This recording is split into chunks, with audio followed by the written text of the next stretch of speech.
soup, soup. Let's start the show.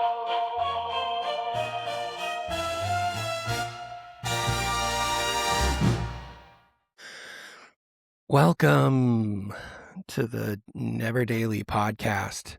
So we had technical difficulties right before we started.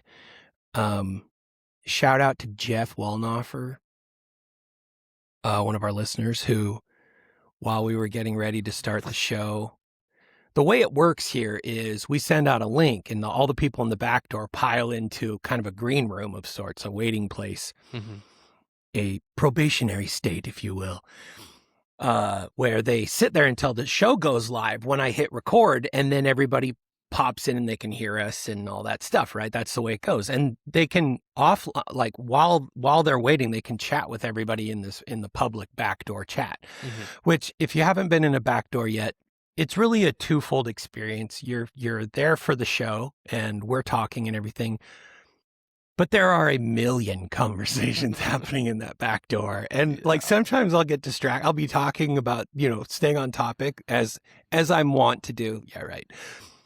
And I'll look over and like, I can't even figure out how they got to where they're at on the chat in the back door. But suffice to say, we're sitting there waiting for the show to start. And then all of a sudden, ba-doop, ba-doop, boop. And I look over and Jeff Wallnoffer has not only joined, he's now the host. He's in charge. He's the host of the show. His like video window pops up and I'm like, what the heck? I can't even do that. Like, when he sends me my invite link, I can't even take control of the show. Yeah, when I was looking at the people, it showed Jeff host, Sam host, Chase guest, and he just clicked on the normal link, like the normal link into the show. He was like, I don't know. I was like, what the? Hi, Jeff. Hey, Jeff. He's like, what happened? Where am I? What am I? I don't know how I got here. I just clicked the link. You hear him go, I just logged on to the Neverdaily backdoor and now I'm on the show, babe. And I'm like, oh yeah, cool. In my head, I'm like, danger, Will Robinson. Yeah. Like, off the public audience link, which should be like, there should be, that's not an accent. Like, you're not in the audience. You're not even the guest on the show, right? Like, from a security standpoint, you're 2 levels away from owning the show. Imagine just like joining like a YouTube live of like your favorite streamer and you're on the screen with them. Like, you just hit join and all of a sudden you're on camera with them. Like and the menu's there and you could, like, I don't know, change banking information or what, it's like, what's happening? So anyway, Jeff, it happened twice. So I was like, bro, I can't even see a way to like kick you out as the host of the show. Like, I don't have any control over you being here. And he's like, all right, I guess I'll have to kick myself out then. I'm like, I mean, I'm glad you stopped by, but yeah. And then it happened again. He logged back in and he's like, oh man, what's going on? For all we know, and I don't see him in the back door either. He might show up any minute now. He might. You know what? And if he does, we're going to keep him on as the new host for this episode. And then I'm going to deal with it afterward with Riverside because, that's kind of scary. Yeah. Here's the keys to the kingdom. Have fun. It felt like walking in on, it wouldn't even be like walking in on someone while they're like kneeling down praying. It'd be like walking in to the rectory where like a priest is, doing some ordinance in a back room. You're like, oh, I don't know how but then you get in and you're like, I don't know how to, but the door closed and it locked and the priest is like, I can't unlock the door. And you look down and there's a key in your hand. You're like, oh, I have a key. Could you please use it to let yourself out? Yeah. so weird. Oh, security. Security. Help. No, I feel bad because I don't see him in the back door. So I wonder if he's like, I can't log on again, babe, because if I do, I'll own the show. So hopefully he hears this. Love you, Jeff. So glad you stopped by. Also, Oh, he needs man. to understand the repercussions. He might be having an ankle injury coming down the pipeline. Yes, that's true, because everybody we bring on to 11:59 suffers a leg or ankle Careful around injury. stairs today. Heavy machinery. You Don't should do really any just running. float. Yeah. Just float. Get off the ground completely. Not too far, because you could break something. Wow, that's crazy. So anyway, welcome to the show. 5 minutes in. I wanted to start with something that I've talked about in the past, but it's a little different when you're talking about something like what I was talking about. I brought up a while back that this woman called around to get quotes on an MRI. She's not just like you or me. She's like works at a place where they schedule MRIs for people. And I was saying how the video on Instagram showed this woman calling all the local MRI places and how wildly different the price was between a cash pay or someone without insurance and insurance payment, right? And it's kind of one of those like, wow, yeah, cool story, bro, kind of things, because you're like, yeah, well, it almost doesn't like, it almost seems like something you could just make up, like, oh, I saw this lady and she called a bunch of people and there was like a really big difference. And you're like, cool, nice. But I brought the video. I brung it on here. So I'm going to play it. You can listen to it too. I mean, you can just listen. If you're just sitting there with your earballs and your eyes are distracted by other things other than looking at our beautiful faces, that's fine. But I'm going to play it because it really, and I think it's important to note, this isn't like just some fluke in some small town somewhere where all the MRI places decided, you know what, we should just do a solid for the people that are paying cash. This is national. Like anywhere you go, this is going to be the thing. And I don't want to piss anybody off or make this overly political, but yesterday, the reason for this is because Obamacare didn't do all the stuff that Obamacare said it was going to do. And it basically puts all the control into the insurance carrier's pocket and all the money into their pocket. That's why there's this wild difference, right? Yesterday, a bill just funding just was approved to extend Obamacare again. So screw you, politicians. And I mean it. Anyway, I want to play this because it's so interesting. If you're ready, I'm going to go ahead and just play it. I'm ready. Here we go. Dr. Hendry, I was calling to get a quote for an MRI scan for a patient who's self-pay. Okay. MRI lumbar spine without contrast. Self-pay total is $729.96, and then we collect half up front. Do y'all do a discounted rate if they pay the full amount the day of service? We don't, no ma'am. Okay. Originally $1,869.45, but with a self-pay discount, they'd only pay $373.89. Oh. Do they need to pay that amount up front, or could they put that on a payment plan? So it kind of depends on the patient. If they have a lot of debt here, then we would probably ask for at least half up front. That was $1,800 down to $373. Without contrast? Yes. Okay. It'll be $1,248.75, but we have our discount. Let me see how much that'll be. The total after the discount would be $433.32. Oh, jeez. So that's the self-pay discount? Yes, that's with self-pay discount. I just know whenever we do like the private pay, we already we go ahead and add that discount to it. So all you would owe is at $433.32. I understand you need an estimate. Yes, please. Do you know, does the patient have any kind of insurance? No, they're self-pay. So after the self-pay discount, they're looking at around $1,067.22. She said that that's just the way it is on there. I don't know if the price has changed or what. I do know that in the past I've seen them for less than that, so I'm not quite sure. And it's a true self-pay patient. They don't have any insurance. Right, and they can pay in full up front for the discount. So each of our facilities have a different price list. Charges $38.11 after discount $1,067. You wanted to know for MRI lumbar spine without, correct? Yes. All right, so the self-pay price that they can pay on and then pay on monthly is $1,791, or they can do a self-pay discount price of $209.05, but that does have to be paid the day of the scan.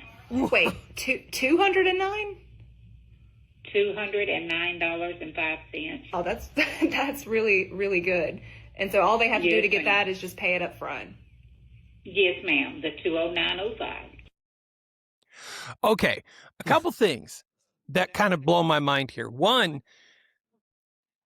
imagine how many people work at these places, right? And they have to keep a straight face when they're telling, like, these aren't stupid people. These are intelligent souls sitting on the other end of these phones that are like, yes, so that's $1,800 or $300. Like, I couldn't keep it out of my voice to make it be like, here, let me share some ridiculousness with you. It would be very hard, but these people have to keep, one, they keep a straight face.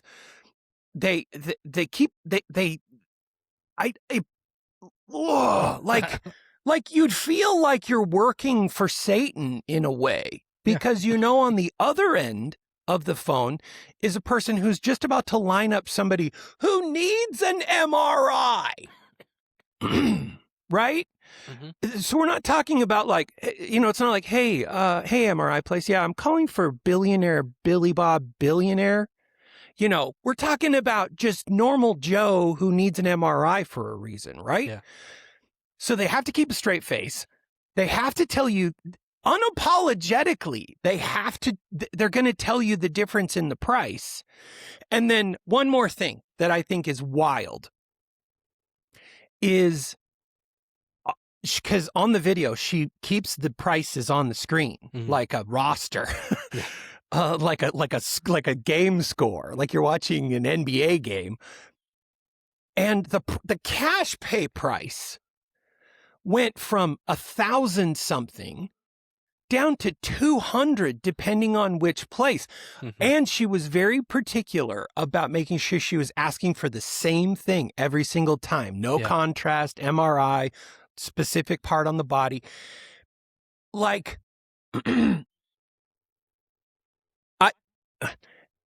it doesn't, like, that's not even capitalism. Well, or is that the ultimate of capitalism? It's like, imagine you have your neighborhood and you've got 4 lemonade stands in the neighborhood. One girl is selling for $0.25 and another kid selling for $9. Mm-hmm.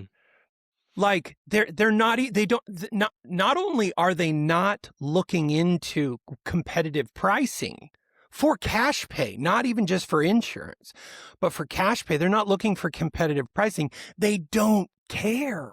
Yeah. They don't care. Someone's got to pay the third party, which is the insurance company. Yeah. If you're going to pay insurance, and again, the insurance prices were, what's interesting is if you go back and you listen to it and you listen to the insurance prices, those are all eerily closer to each other price-wise than the cash pay price. Yeah. Like there's a $900 difference between the lowest and the highest in cash pay, but all the insurance prices were eerily similar. So it's kind of like they know there's a competitive market and they could lose out if somebody was shopping the insurance price, so they know they have to kind of mind their P's and Q's for that. But for cash pay, holy crap! And we just approved an extension on the Obamacare funding. Like, we're not fixing it. A thing came, like, we shut the government down. We shut the government down for this, and Republicans saber rattled about how this was unconscionable and that we weren't going to do this anymore, and we were going to change everything. And then we capture Maduro, another Mormon church gets shot up, and a couple things happen, and Epstein lists did, who knows at this point, got released. And so they're like, let's just do the thing. Let's just do the thing. Well, to play devil's advocate, that church shooting was likely a gang activities. Yes. Okay, so if you're not, so yesterday, January 7th. At a funeral, dude. In Salt Lake City, there was a funeral for I believe it looked like a Samoan dude, or an Islander. It was an Islander. A funeral for an Islander. Dude looked like a big Islander, had the dreadlock braids kind of thing, So there was a viewing at an LDS church in Salt Lake, and then a mass shooting. A gang-related two people. Well, last time I heard it was 2 dead and 6 injured, with 6 injured. 4 of them critically injured. 3 critically, 3 injured. Yeah. So my point is, it's like, I don't even know. I don't have a point. You just watch the video and then call your congressman, I guess. Mm-hmm. And if you're mad about the shootings, I don't know what to tell you. If I call my congressperson, they'll be like, I can raise taxes for you. Oh, it's crazy. Oh, hey, another thing. Yesterday, I was going to tell you about this. I don't know if you should look at this. I'll send you a link to it. I was watching a body cam of a shooting, officer-involved shooting that took place in Herkin. And it's small enough. Maybe you know the people. I might. I don't know if you know the people that got shot, but maybe the cops. Do you have names of the cops? Nope. Great content for a podcast. Yeah. What I do have some names of, though, for you are, I've got some names of some people in what, hold on, something's going on in the back door. You guys, what's the Citizen app? People are talking about the Citizen app. Is that kind of like is it personal safety network that empowers you to protect yourself and the people and places you care about? Interesting. Do you keep it's hearing instant crime alerts? Oh, okay, cool. Do you keep hearing a beep in the background? I don't know. I have tinnitus, so if it's a high-pitched thing, I probably can't hear it. Oh, you know what I'll bet it is? I started a chat with support. Oh, that's, yeah. But I don't know if, I'll bet that's what it is. I'm scared to, they are chatting with me. Recording now. So it looks like this. More on the Citizen app. It's kind of like it's like Waze, but for crime.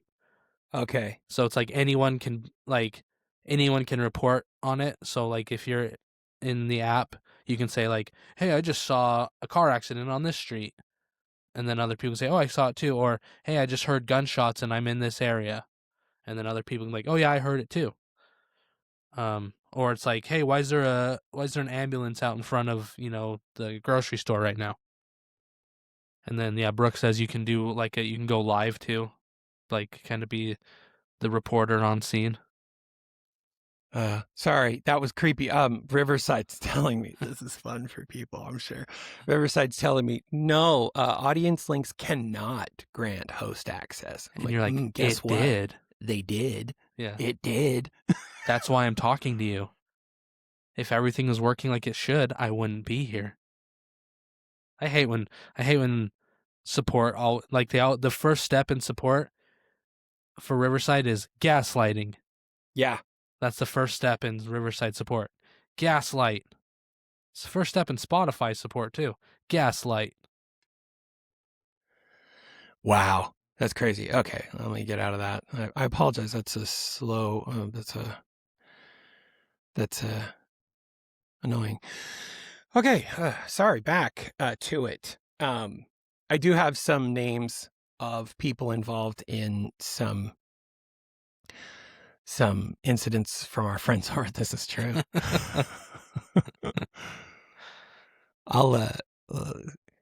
So tell me, how would you pronounce this name? It's spelled Kumma. Kuma. Yeah, isn't that Kuma? Wouldn't that be Kuma? Kuma or Kuma would I be think it depends Kumma. on what part of the world you're from. Because Kumma, like my pronunciation brain wants to go Kuma. Like if comma. well, you wouldn't say chameleon. you wouldn't say the summary of this. You'd say the summary of this. But right? that's where it depends on where that name's from. All right. Well, let me tell you about this, and then there's nothing with UMM where we ever say Like I can't. Okay, wait. Summary. We don't say summary. I can't. Now my brain went blank on other UMMs. But if you say I don't know. Like just if you Google words with UMM in them, the list would be all things that we would say right. Mm-hmm. Anyway, it doesn't matter because it's part of the story. But I'm just gonna say Kuma because even though my pronunciation brain knows that this should be Kama, but I don't want to say that. Kuma, our adorable bear, combines advanced artificial intelligence with friendly, interactive features, making it the perfect friend for both kids and adults. Says, okay, you said, the locale might affect how you'd say it. This is from a Singapore-based Folo Toys website. So maybe they're not up on the English pronunciations. I'd have to look into that as far as how Singaporeans say UMM. But moving on, so this is a bear. This is a bear toy that they have. It combines advanced artificial intelligence with friendly interactive features. Makes it the perfect friend for both kids and adults. That's on their website. That quote unquote perfect friend has now been pulled from the shelves, along with the company's other AI-enabled toys, while the company is, quote, conducting an internal safety audit. According to CEO Larry Wang, researchers from the U.S. PIRG Education Fund discovered the bear, integrated with OpenAI's GPT-4 chatbot, was all too willing to have conversations with children about inappropriate things, including suggesting where to find knives in the house and some significantly adult topics, such as giving descriptions of several sexual positions and describing fetishes. It was surprising to us that the toy was so willing to discuss these topics at length and continually introduce new, explicit concepts. The researchers wrote, PIRG said OpenAI told them it had, quote, suspended this developer for violating our policies. And don't ask how to... The end of this article says, and don't ask how to pronounce the bear's name. That's great. I was on to something. Also, yeah, now that we know what the bear was up to, that name is so not appropriate. Also, not at all. When the first time you said AI and bear, and I haven't never even seen the movie or read the books at all. I just thought of the Freddy Fazbear from Five Nights at Freddy's, Yeah. that horror show. That's the first bear that came in my mind for some reason, and I was right. Seems like something he would do. Well, just in case anyone else is worrying about my show being taken over, it sounds like Riverside is going to need a bit more time. We need more time. We need to figure out how to gaslight you. Yeah, more completely. I'm okay. Wow. Oh, come on. Yeah. See. Okay. I'm glad I'm not the only one on that. The writers of the article themselves are like, yeah, we need to mention this. So, okay, moving on. Here's another one titled, "I'll See You in Court." Again? A woman in BC, Canada, finally got a troublesome roommate to move out, but the trouble continued afterward. He filed a claim against her for not giving back his entire $350 security deposit. The Civil Resolution Tribunal heard the case. She had deducted $6.50 for... Have I read this one? Yeah. Dang it! Why does this keep happening to me? I don't know. But it happens So to mad the best about of it. us. I'm going to try one more. And we'll move on. Hopefully it's one we've never heard before. I hope so. I need to do better about marking them as complete when done. All right, here we go. Someone called in an order for 2 burgers with fries from Bentley's Burgers and Fries, a food truck in West Chesapeake, Canada. NS Canada. That would be Nova Scotia. Nova Scotia, Canada. Okay. Quote, "I noticed there was a southern accent to it," said owner Darcy Clark, "but no one came by to pick up the order." Southern accent. I wonder, is that a southern accent like Nova Scotia southern accent? Or an American southern accent, you think? Or just maybe an American accent, because America's south of Canada. Yeah, we definitely are. So Darcy and his wife Laura had to give the food away. Weeks later, they got an envelope in the mail from Warrior, Alabama, USA. Southern. Inside was a handwritten apology letter and 2 American $20 bills. The letter explained they had gotten a wrong number.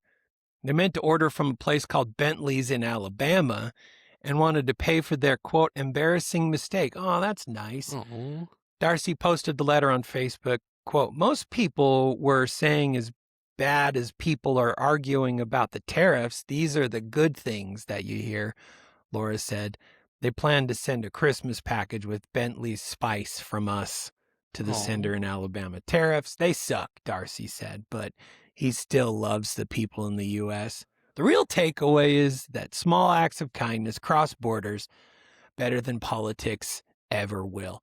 Amen to that. Amen to that. My wife's friend, they were at like a business conference, a dental thing. So she was there with her, and she's like, "I want a milkshake." So she orders one, forgets to change that they're in Seattle for their conference. She forgets to change the address of the place so that she's ordering from the one in Seattle, not the one she usually orders from.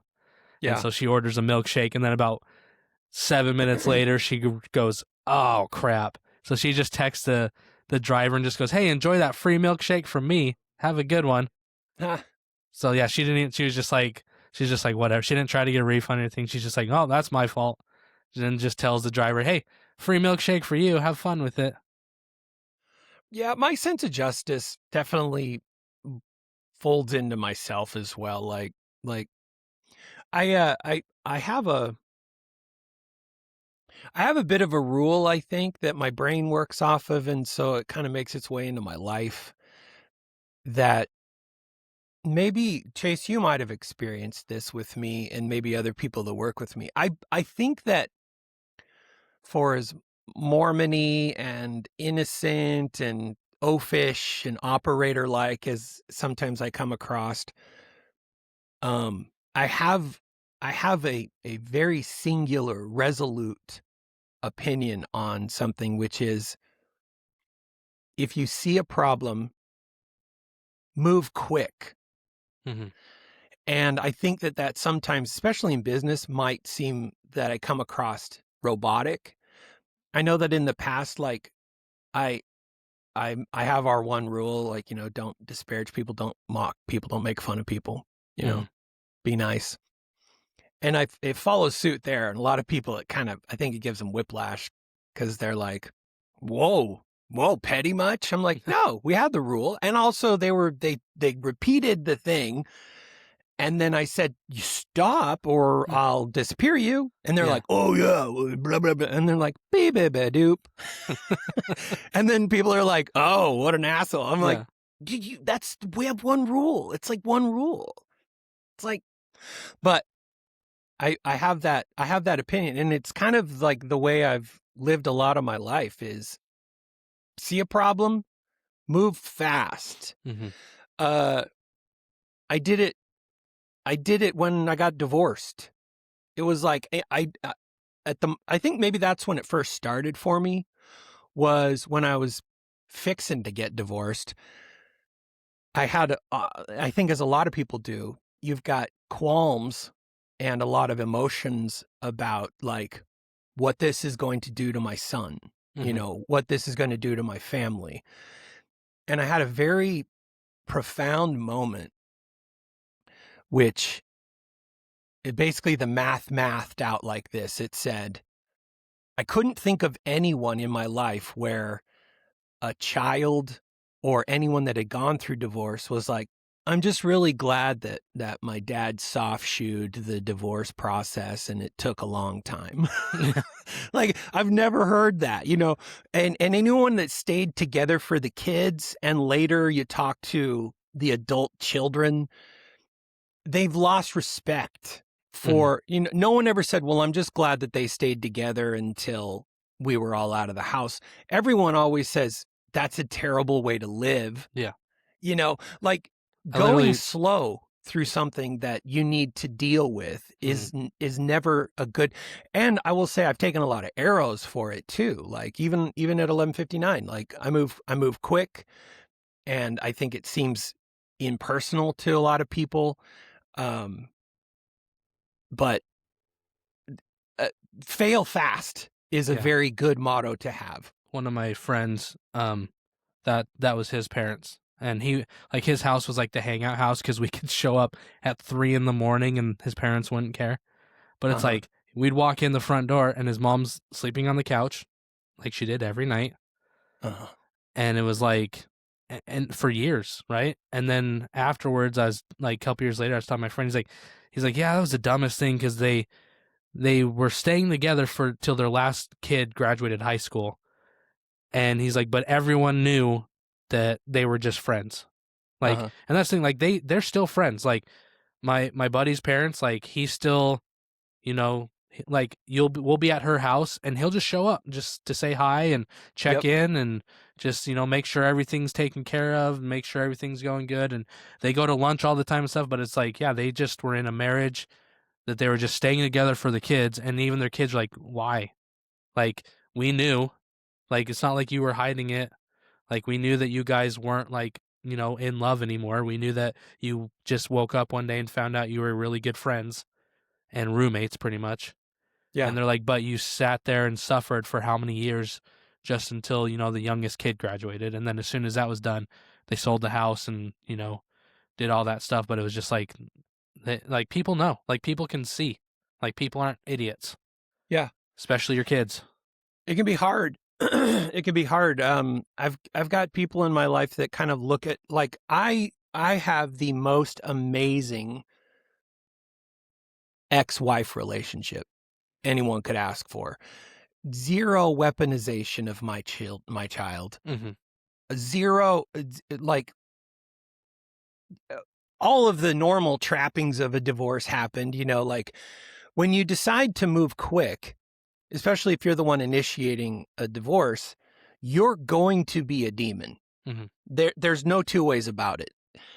And I would say that's the case with anything where there could be two sides to it. Mhm. Domestic abuse. You'd think everybody would be like, yeah, oh, we're 100% behind this. Guaranteed there's somebody and probably people that are relatively important in your life who are on the other side of the fence because they like the other person better.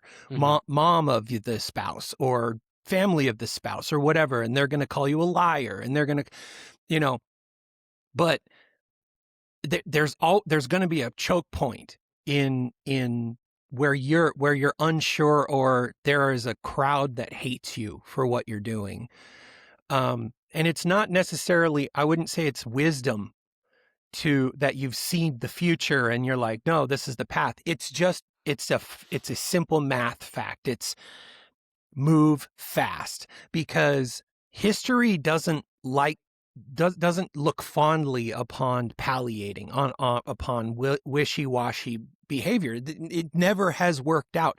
Go back to World War II and look at the leaders who tried to satiate Hitler. There's not a one of them that was like, well, they tried their best over and over and over, and we got to give them props for that. No, because all the time they were trying their best, bodies were stacking up. Mhm. And that's really the case, I think, with anything. It's like, especially like divorce, domestic violence, anything like that, where you're the only one that can make the choice. Mhm. I recently had someone reach out to me about domestic violence that they were experiencing. And my initial response was, is this worth working it? Work on it. Like counseling, like what could, if you were going to stay in the pocket, what would you do? What could you do? And because it's not my place to say, you got to get out of there. You got to get it. Because I want to say that because of my own personal experience and everything, but it's not my place to say it. Mhm. But the moment they say, I think I need to get out, then I'm like, okay, here you go. Here's what you need to do. You need to move fast, because, and then it's on them. And then, as in a lot of cases with domestic violence and divorce and everything, then there's a lot of second guessing. And at that point, you can't be mean to the person. You can't be like, look, you're just being dumb. Yeah. Yeah. Because everybody's going to move at their own pace. But I don't know. I've got that rule. Move fast. And that's Chase, why how did that come up? Been in How jail did for I- a couple times, but that's different. Yeah. Jeff hasn't shown up again, so that's a thing. Yeah. I feel bad because I don't see him in the back door either. Like, I wonder if he.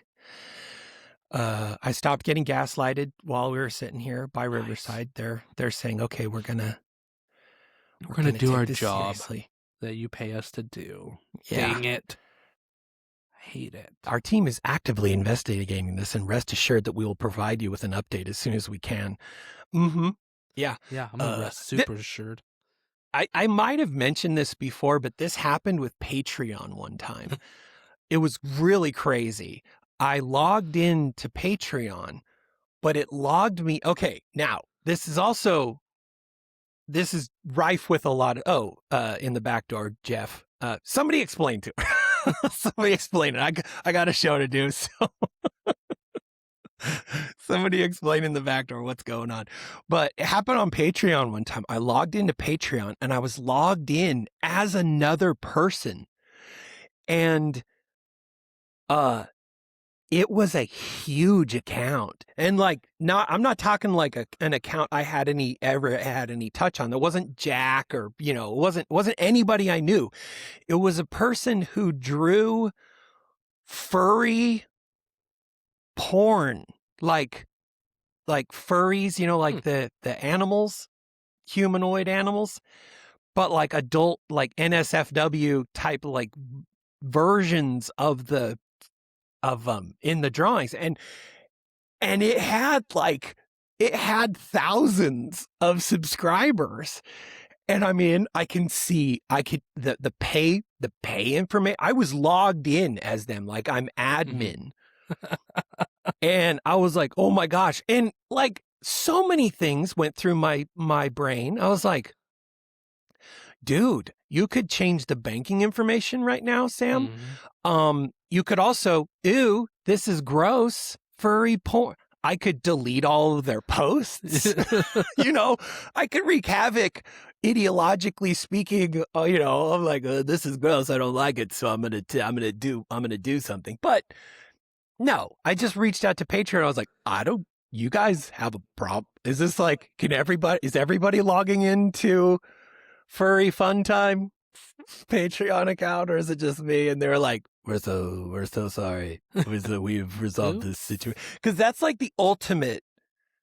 Like, that's the kind of thing where credit cards email you and they're like, we needed to let you know that there was a breach and your information was probably stolen. You know, it's like that. But it's a creator, which is, I don't know, it feels like very personal, very intimate. It'd be like thinking you're walking into your house and you're in somebody else's house. You're in a dominatrix dungeon suddenly. You're like, what do these do? Looks the same from the outside, and you open the door and you're just like, where am I? These aren't the normal fixtures I'm used to. These ones have lube on them. It was very, very weird. Man. But it's happened a couple times. So, you know, I roll with it a little bit, but it is always disconcerting when it happens.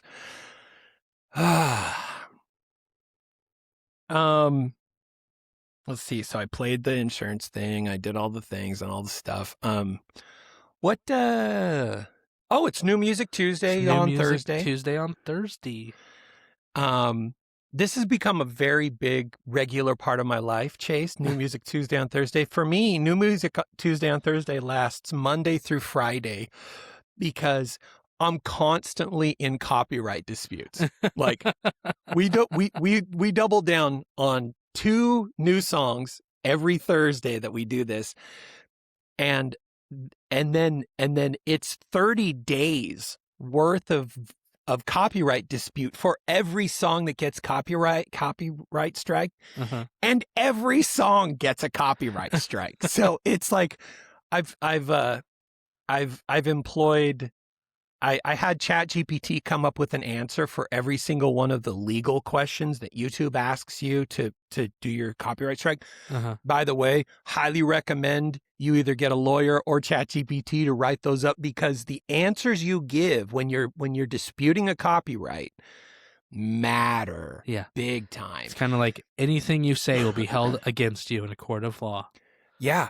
And the questions YouTube asks you seem innocent. It'll be like, is this all or part of, or what part of the content did you use?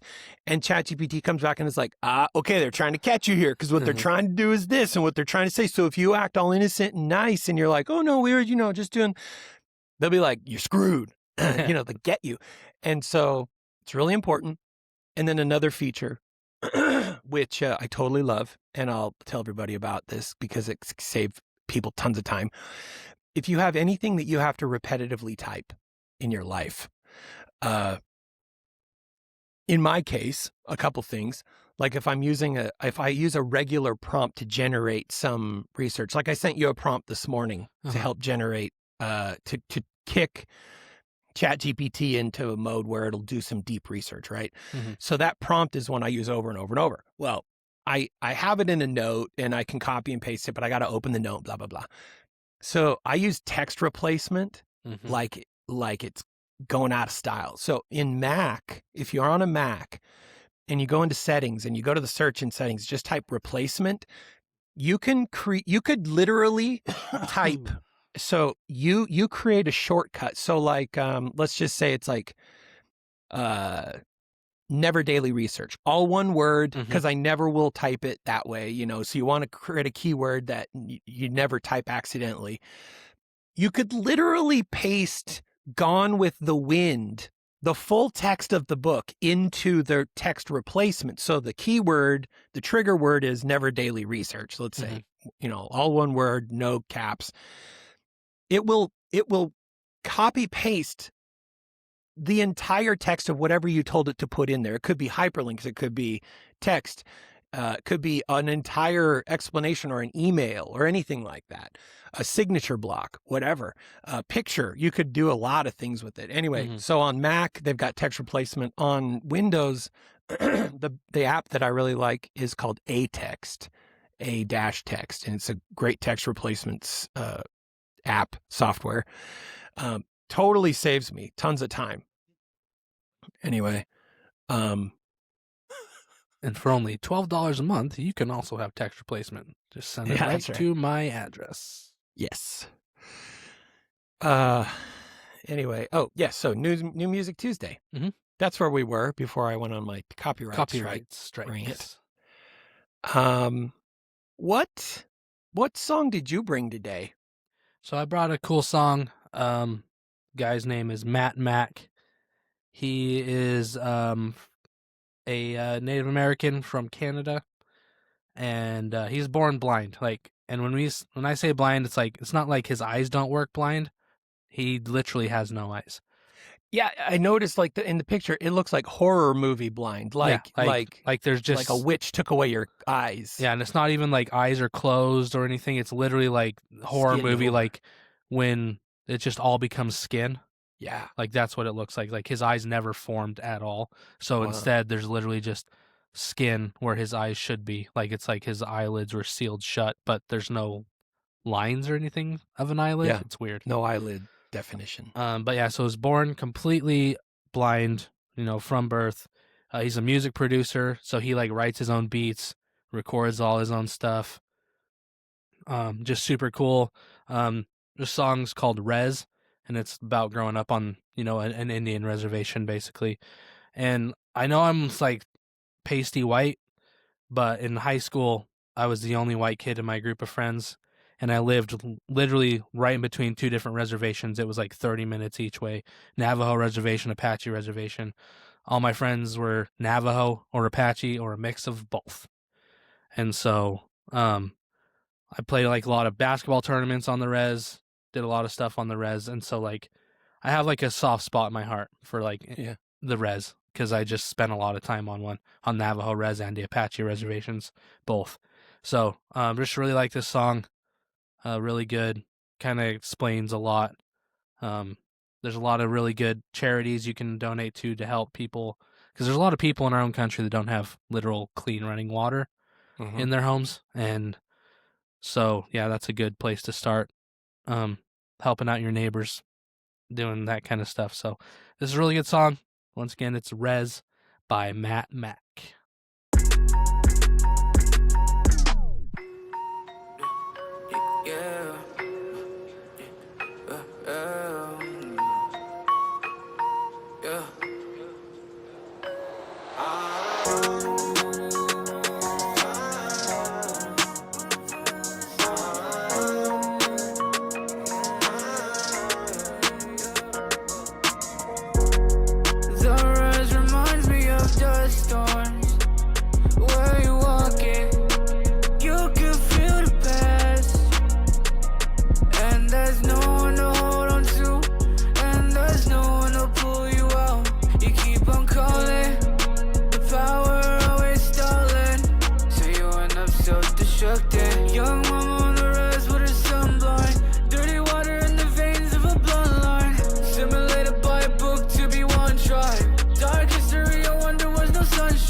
Trying to stay connected, but I'm barely getting Wi-Fi. Poor conditions inside me indifferent, so I try. Born with so little, while so many keep a blind eye. Not much to show you, but I got my voice to offer. House shortages, yeah, we still boiling water. Isolated from the world, but who the hell cares? It's the res life gospel for those who felt scared. You heard that I'm on craves, yeah, the story yours, but I got a strength from mom, she's a warrior. I'm broken inside, but finding ways to open my mind. Been blowing smoke, yeah, let's go for a ride. But I've been chosen to rise, and the pressure is real, cause the res is a place where many dreams get killed. Yeah, there's nothing to do, so I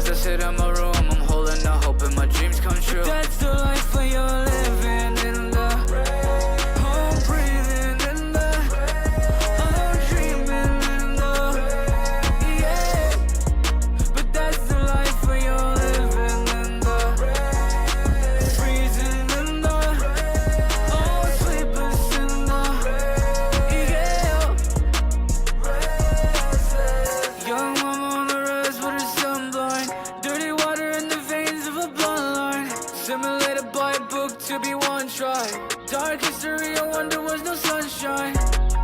And I know that I'm gonna make it, 'cause I finally living for the day. But I still feel like I'm crazy. But that's the life when you're living in the home, breathing in the I'm dreaming in the yeah. But that's the life when you're living in the freezing in the oh sleepless in the yeah.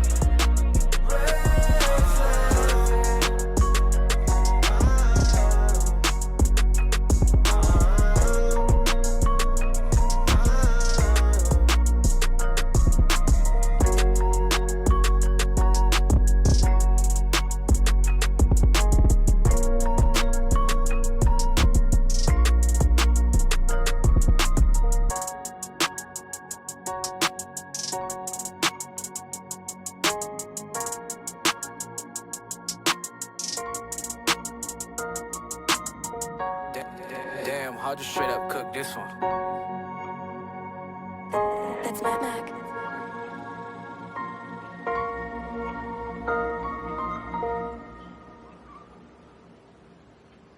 And that was Rez by Matt Mac. I had a question for you. Mhm. There's a handful of TV shows out there that I love, Mhm.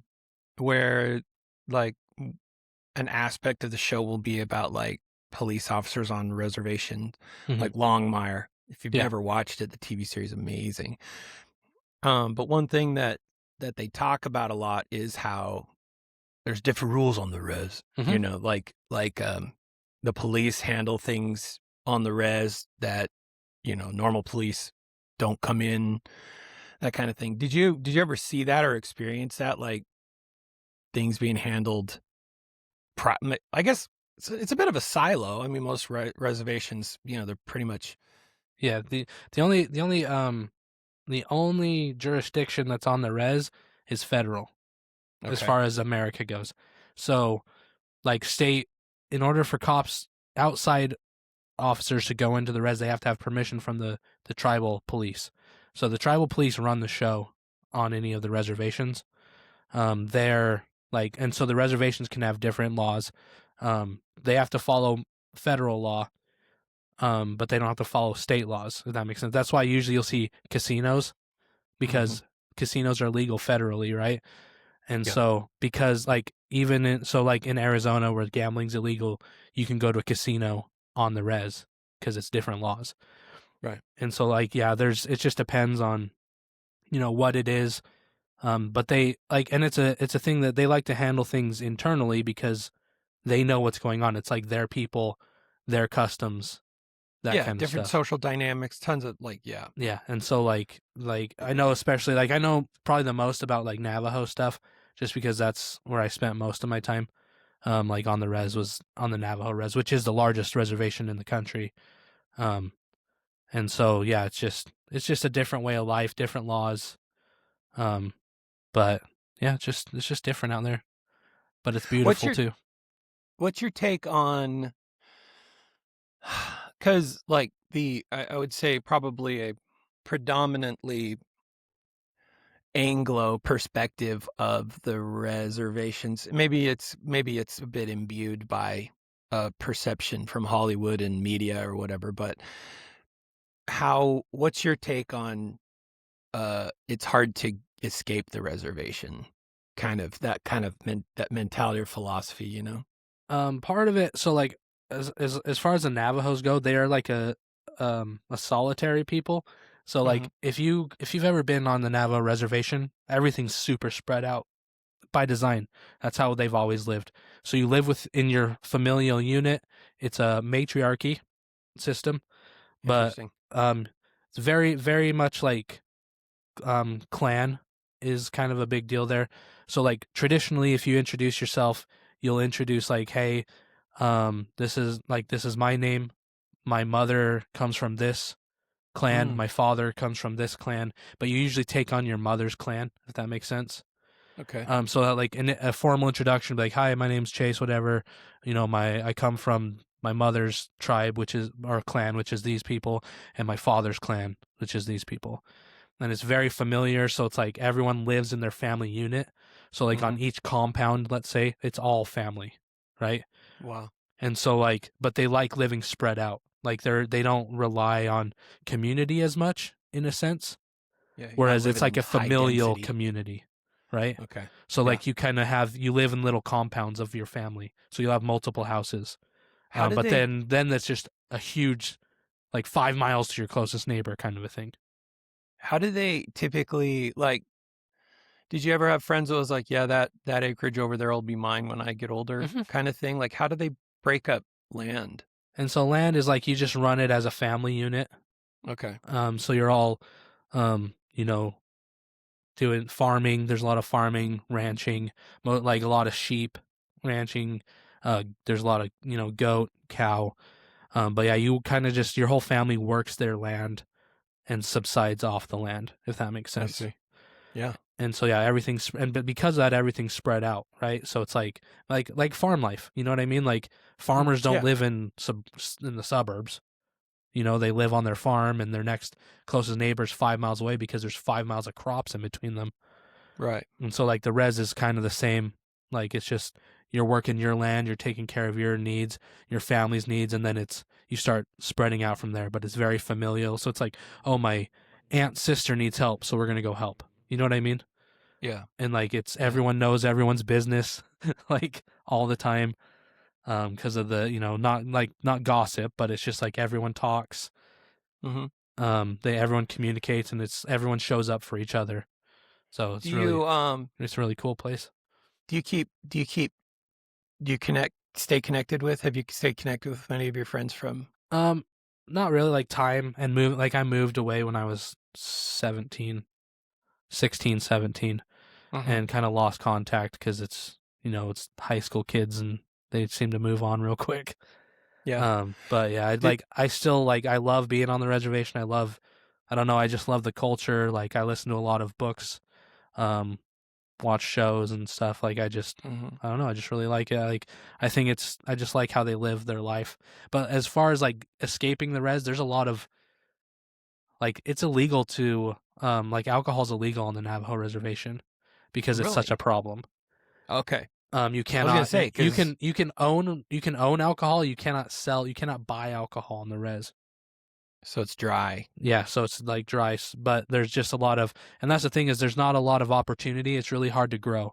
So it's like unless your family already owns the land, there's not a lot you can do, if that makes sense. And so the other problem is people will leave the res and go get an education, and then they don't want to go back because they can't get a high dollar job on the res because it's just not there. And so like people who do leave the reservation generally don't go back. And so like it's almost frowned upon to leave the reservation because it's like basically it's like I know you won't come back. Yeah, it's sort of like Rumspringa for Amish. Yeah. You go out, and you see the world, test the world. But if you don't come back, you're and because of that, like you lose because like you leave the res, then you marry whoever, like white person or Mexican person or whatever. And so like I know like my friend, he is part Sioux. This is one of my friends in southern Utah. His grandpa was literally less than 100 purebred Sioux Indians were left. Yeah. Because of mixed breeding, whatever, biracial stuff. His grandpa literally was one of less than 100 people who were just pure Sioux Indian, and he passed away not too long ago. Wow. Yeah, and that would be, there would be a lot of challenges with that. I think one is we've built a problem in that we've made the percentage of your racial identity, your genetic makeup, a qualifier for, not just federal money or, college educations or that kind of thing, but it's a component, I would assume, it's a component of reservation life as well. Like, you know, if somebody was just like, hey, I did 23andMe and found out I'm 18% Navajo, Mhm. that's probably attractive to the Navajo, I would assume. And then it's like, maybe I'll go live on the reservation. And I wonder, are you like an outsider? You know, do they have like it's this Well, is a like, terrible analogy, but it's yeah, sort of like, you know, if you're it is pedophiles, different. you all have to live in the same area. Yeah. So, if you're not, so like I know with the Navajo reservation, if you're not Navajo, you can't buy property unless you get permission from the tribe. So you have to Okay. have literal written permission Yeah. to buy Makes property. sense. Makes sense. But I know, like, as far as like people who are like mixed race, like a lot of people don't know, one of the best, most popular, famous golfers in the world, Ricky Fowler, he's part Navajo, but like a lot of people don't know that.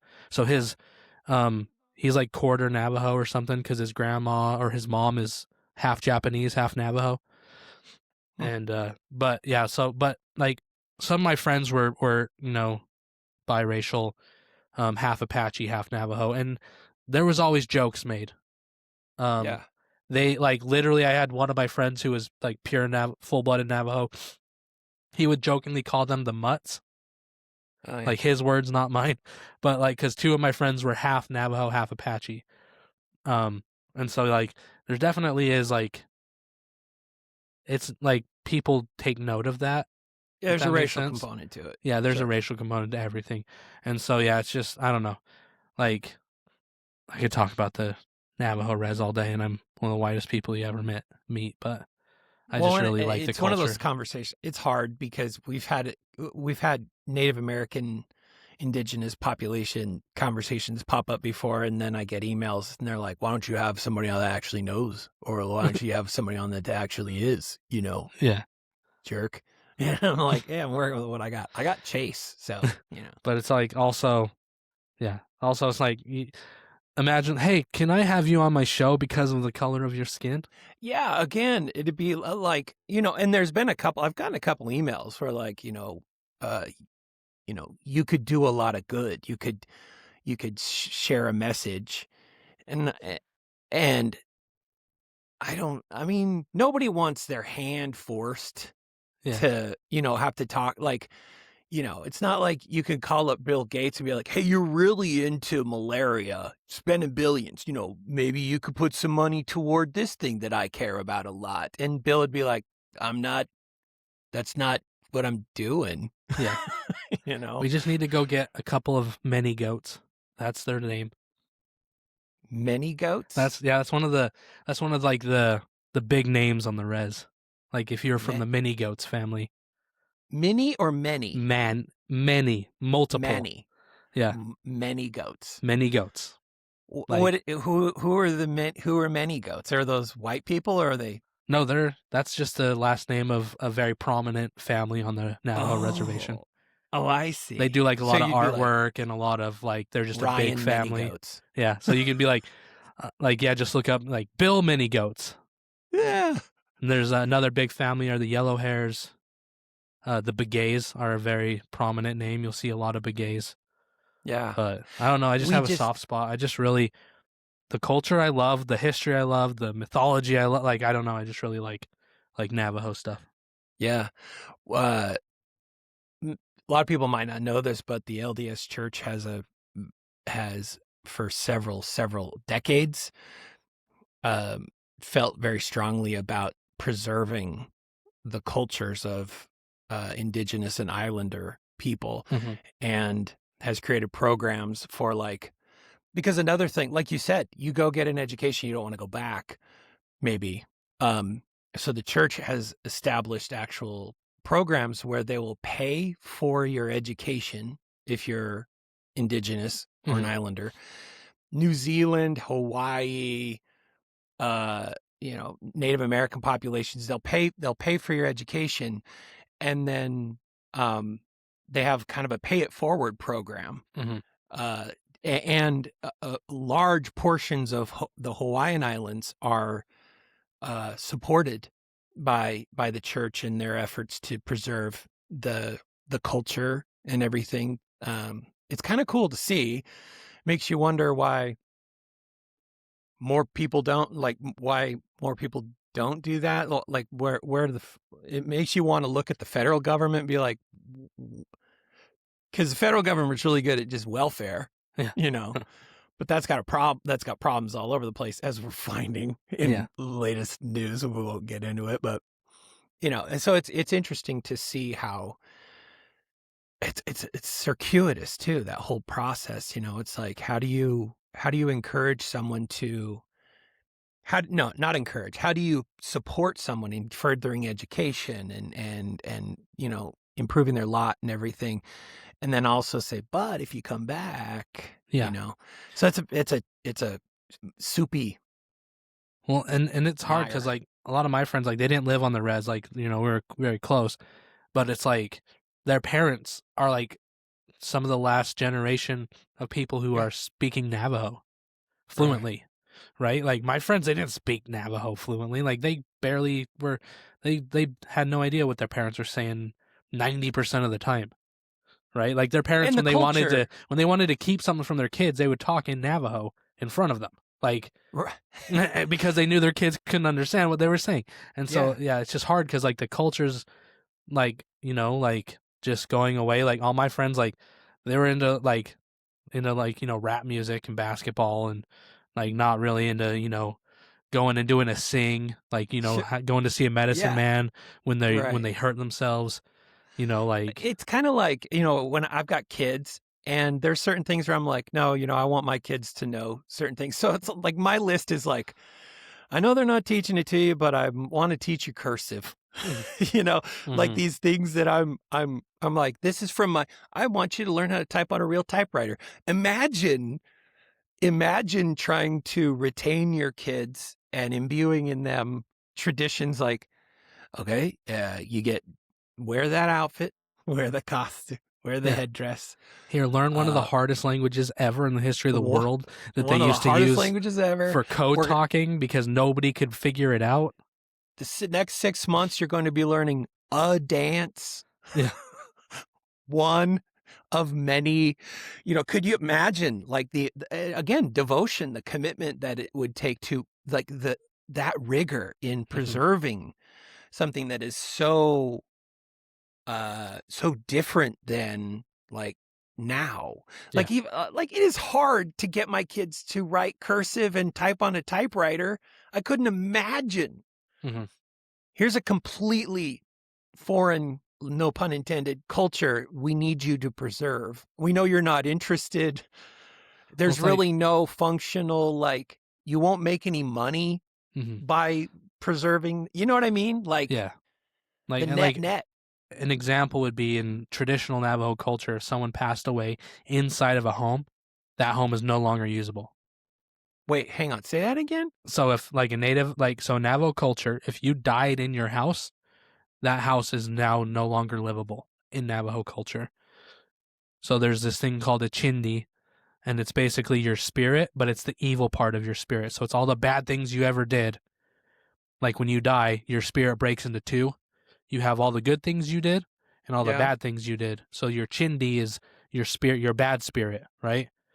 So like when you die, you progress into like another plane, but you take all the good things with you and you leave all the bad things on Earth, on this plane. Wow. And so like what happens is when you die in a house, then your chindi gets stuck in that house and now it's haunted. And then like Navajo people don't really deal with dead bodies a lot because they think that chindi can get inside of you and make you sick. So then you have to go see a medicine man. It showed up in one of my TV shows I was watching recently. Dark Winds?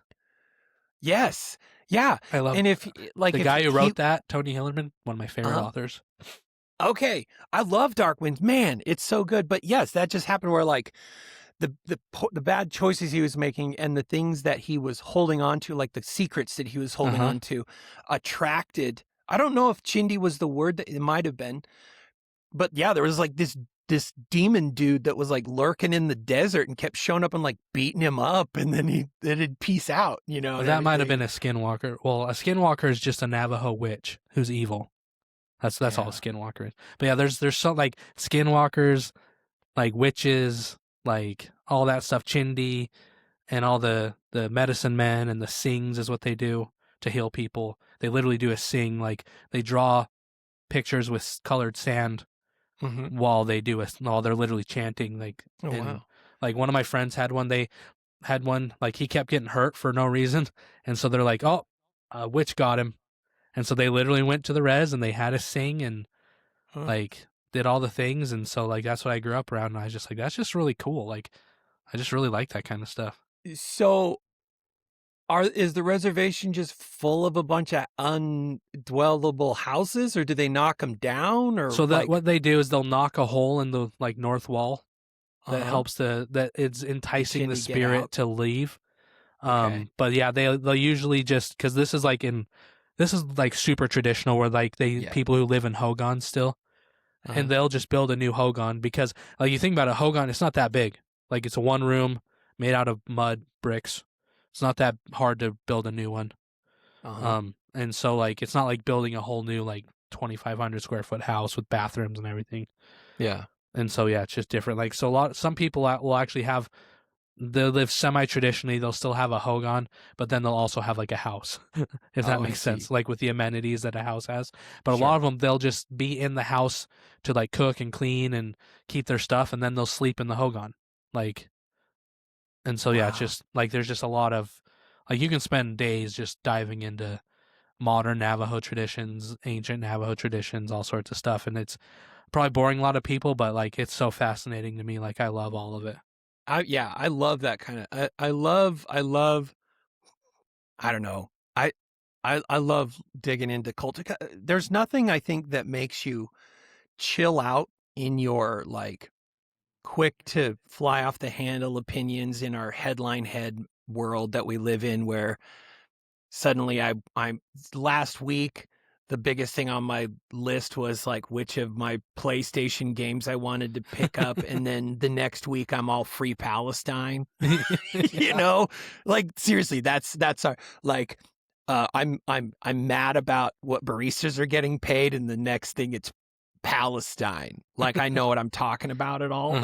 You know. Suddenly the Jews are at fault for everything, and I don't even know a Jew. You know, I ordered a kiffah off Amazon, and suddenly, you know, I feel like I'm the mullah. Yeah, I know It's everything. like, whatever. Now. I love it. I love culture. I love soaking it in. Like I told my family, at some point, I'm going to be scheduling 2 weeks long vacations to just go back to DC in the area. And each of those 2 weeks will be absorbing like a percentage of the museums or the sites, because like you can't just go and do it for a day. Like I really want to, I love it so much, but when I'm a bit of a snob, so I told my family, I'm like, you can come with me if you want, but it's going to be a deep dive. We're not going into the Met and leaving the Met for lunch. You know, we're camping out at the Met. You know, so yeah, and I like you said, just one more pitch for the Tony Hillerman, like really good author. Yeah, they have the show on AMC, Dark Winds. He wrote, so good. It's based off his books. He's written like 20 something of them. His daughter, he's passed away. His daughter has continued writing the series, but it's really cool because like one of the main officers because they're all mysteries, right? And it follows 2 officers basically. But it's nice because there's one guy who's like a modern Navajo. Like he went to college. He's like he's like, I don't believe in all that stuff. He's like, you know, I'm a Navajo. I believe in, you know, I just like my being here. I like helping out my people. He's sort of Hollywood Navajo. Yeah. In a way. Yeah. And then there's the other guy who's trying to maintain traditional. Right. He's like literally learning to be a medicine man. He's learning tradition. Like his uncle's teaching him how to be a medicine man, how to do everything. And so it's just to see those 2 different, you know, thoughts on what it means to be Native American, like butting heads. Like, no, it's 100% traditional versus no, I'm Native American, but I also I'm looking towards the future and seeing how we can remain as a people in the changing world. And so like It's it's really just a cool. really I've cool enjoyed- juxtaposition. Yeah. The chief, the police chief in it, I love him. He was in Longmire Yeah, he was in Longmire. as well. And then kind of you see this trickle down, like a couple of the officers that are in the police department.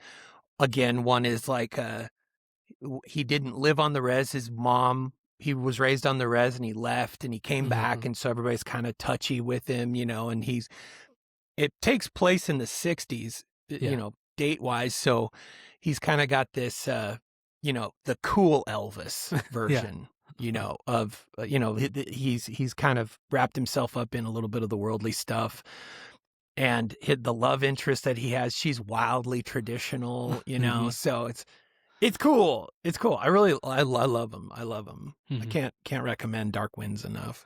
Yeah. Or Longmire. So yeah, both are good. Yeah, and then if you like the shows, yeah, just read Tony Hillerman. He's a white dude, but he's from New Mexico. Spent a lot of time like on the res, knew it in and out. It's just like I had a friend whose grandpa, he was actually adopted into the Navajo tribe. He's white as all get out, but he spoke Navajo fluently. He owned a trading post on the res. Like that's what he did for like 40, 50 years, and he would help out people. Like he would cancel people's debts and all this stuff. And so it's just like, yeah, I don't know. I just really love it. I love it. I could talk about it all day, and I would if you let me.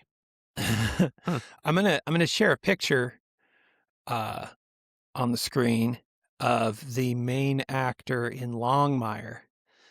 And he may or may not look familiar to you. But now let me show you another picture of him, which you might recognize. This blew me away when I figured this one out. So that's Longmire, and this is also him. No, he's one of the agents from the Matrix. Mr. Oh my God, Anderson. Mr. Anderson. Mr. Anderson. He's he does a ton, like the agent that he is. He's like in a bunch of the fight scenes. Like he's one of the three, like the three main agents. Like he's one of the three agents running around, and that's the same dude as Longmire. I love stuff like that. Anyway, did we even? I need to play my song. Yeah, I brought a song. I was we only played my song like half hour ago, but okay. Yeah. Well, so much good information. So anyway, the song you played was by Matt Mac, Mattmac, all one word. If you want to check it out, there's honestly, if you just start looking up bands from Native American bands, I don't know why, like the Who, HU, they're like Himalayan.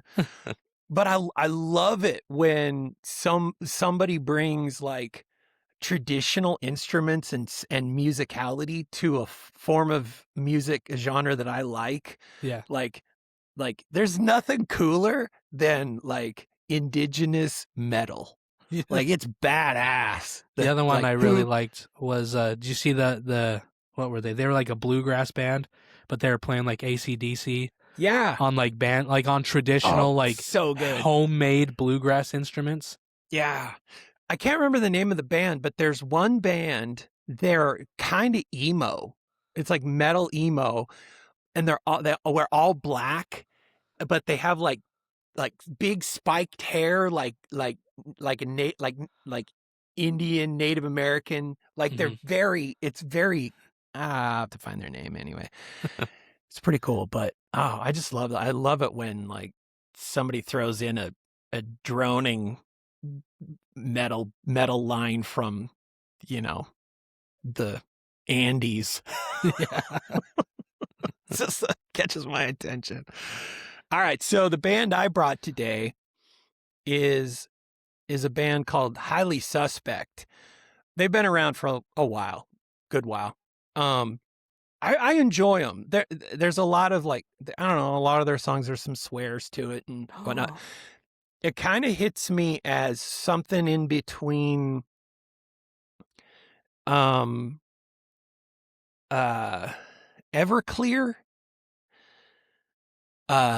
If you like the band Everclear, you'd probably like Highly Suspect. And 6 a.m. Have you ever heard that band? 6 a.m. SIXX. I don't think so. So it's Nikki Sixx. Okay. From I don't know what Nikki Sixx. It's DJ Ashba and James Michael. And it was a side project of Nikki Sixx's, but anyway, like Highly Suspect kind of The takes band me back name you're to looking for is Motley Crue. Motley Crue. Yeah. Anyway, Highly Suspect kind of hits me as one of those like early 2000s bands, but I don't know. I enjoy the singer. I like the grit of it all and everything. So I thought I'd play Highly Suspect. I'm just going to play the song. Here we go. We'll figure it out. Okay.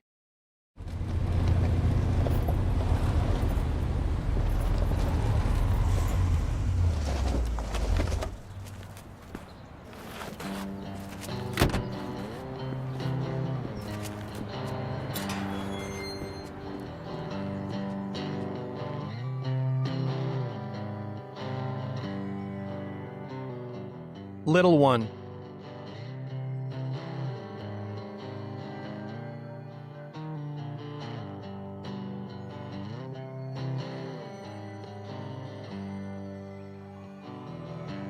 Cornered in fire, so break out the secrets.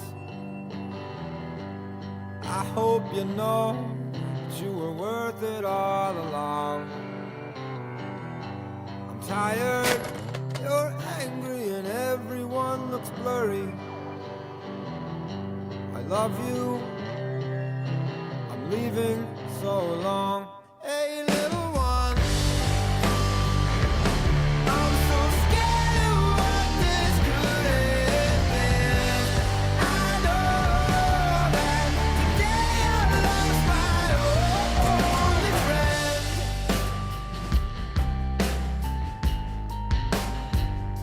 My little one.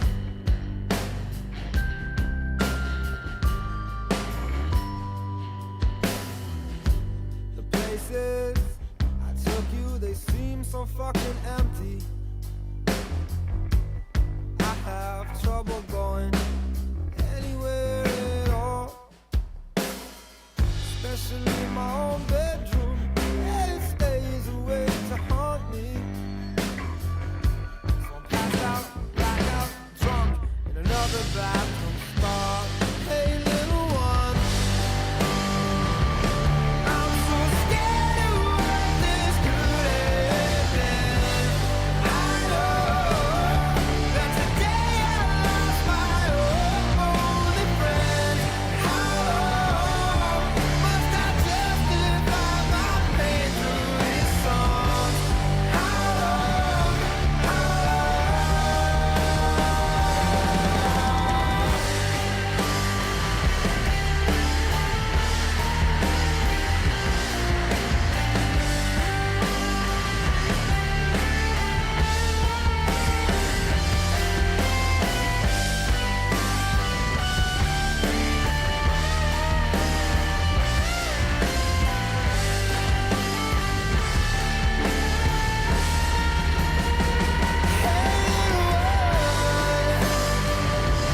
I'm so scared of what this could have been.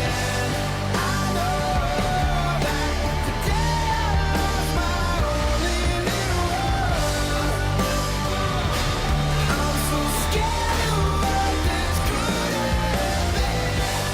I know that today I lost my only friend. How long must I talk about my pain in these songs?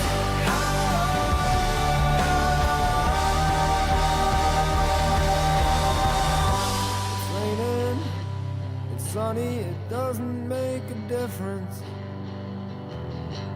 I don't care about anything at all. It's raining, it's sunny, it doesn't make a difference.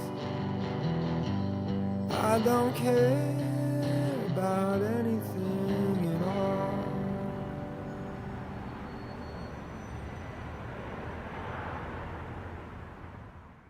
Little One by Highly Suspect.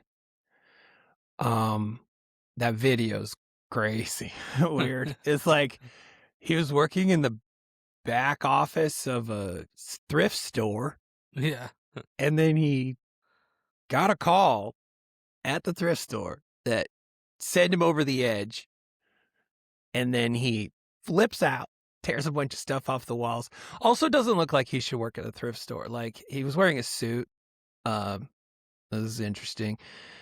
And yeah, apparently things didn't go that well for him because he tore the thrift store apart. I'd never seen the video before, but I thought, I'll play the video because it's kind of entertaining. Marissa on the back door says, manager then says, this is why we don't take personal calls at work. Like, can you imagine, just use all that happens and then your manager uses it as a teaching moment? Yeah, now, this is exactly. why we don't take personal calls at work, everybody. Everybody gather around. Hey, everybody, really quick, if I gave your attention, just gather around. Team Everybody meeting. just watched Jared. Jared left. Jared didn't leave on his own volition. Let's make sure we all leave on our own volition tonight. No more phone, no more personal calls. This is why we have a strict don't eat people's food out of the fridge and no personal calls protocol. Oh, man. I liked it. I never heard them before, but I like them. Yeah, they sound very Everclear-ish to me, but I don't know. Like, that guy's got a really good voice. I really enjoy his voice. They have a Weezer vibe too because of Yeah. similar bass style, like driving Yeah. bass lines. Dum dum dum dum dum dum Yep. dum dum. Yep.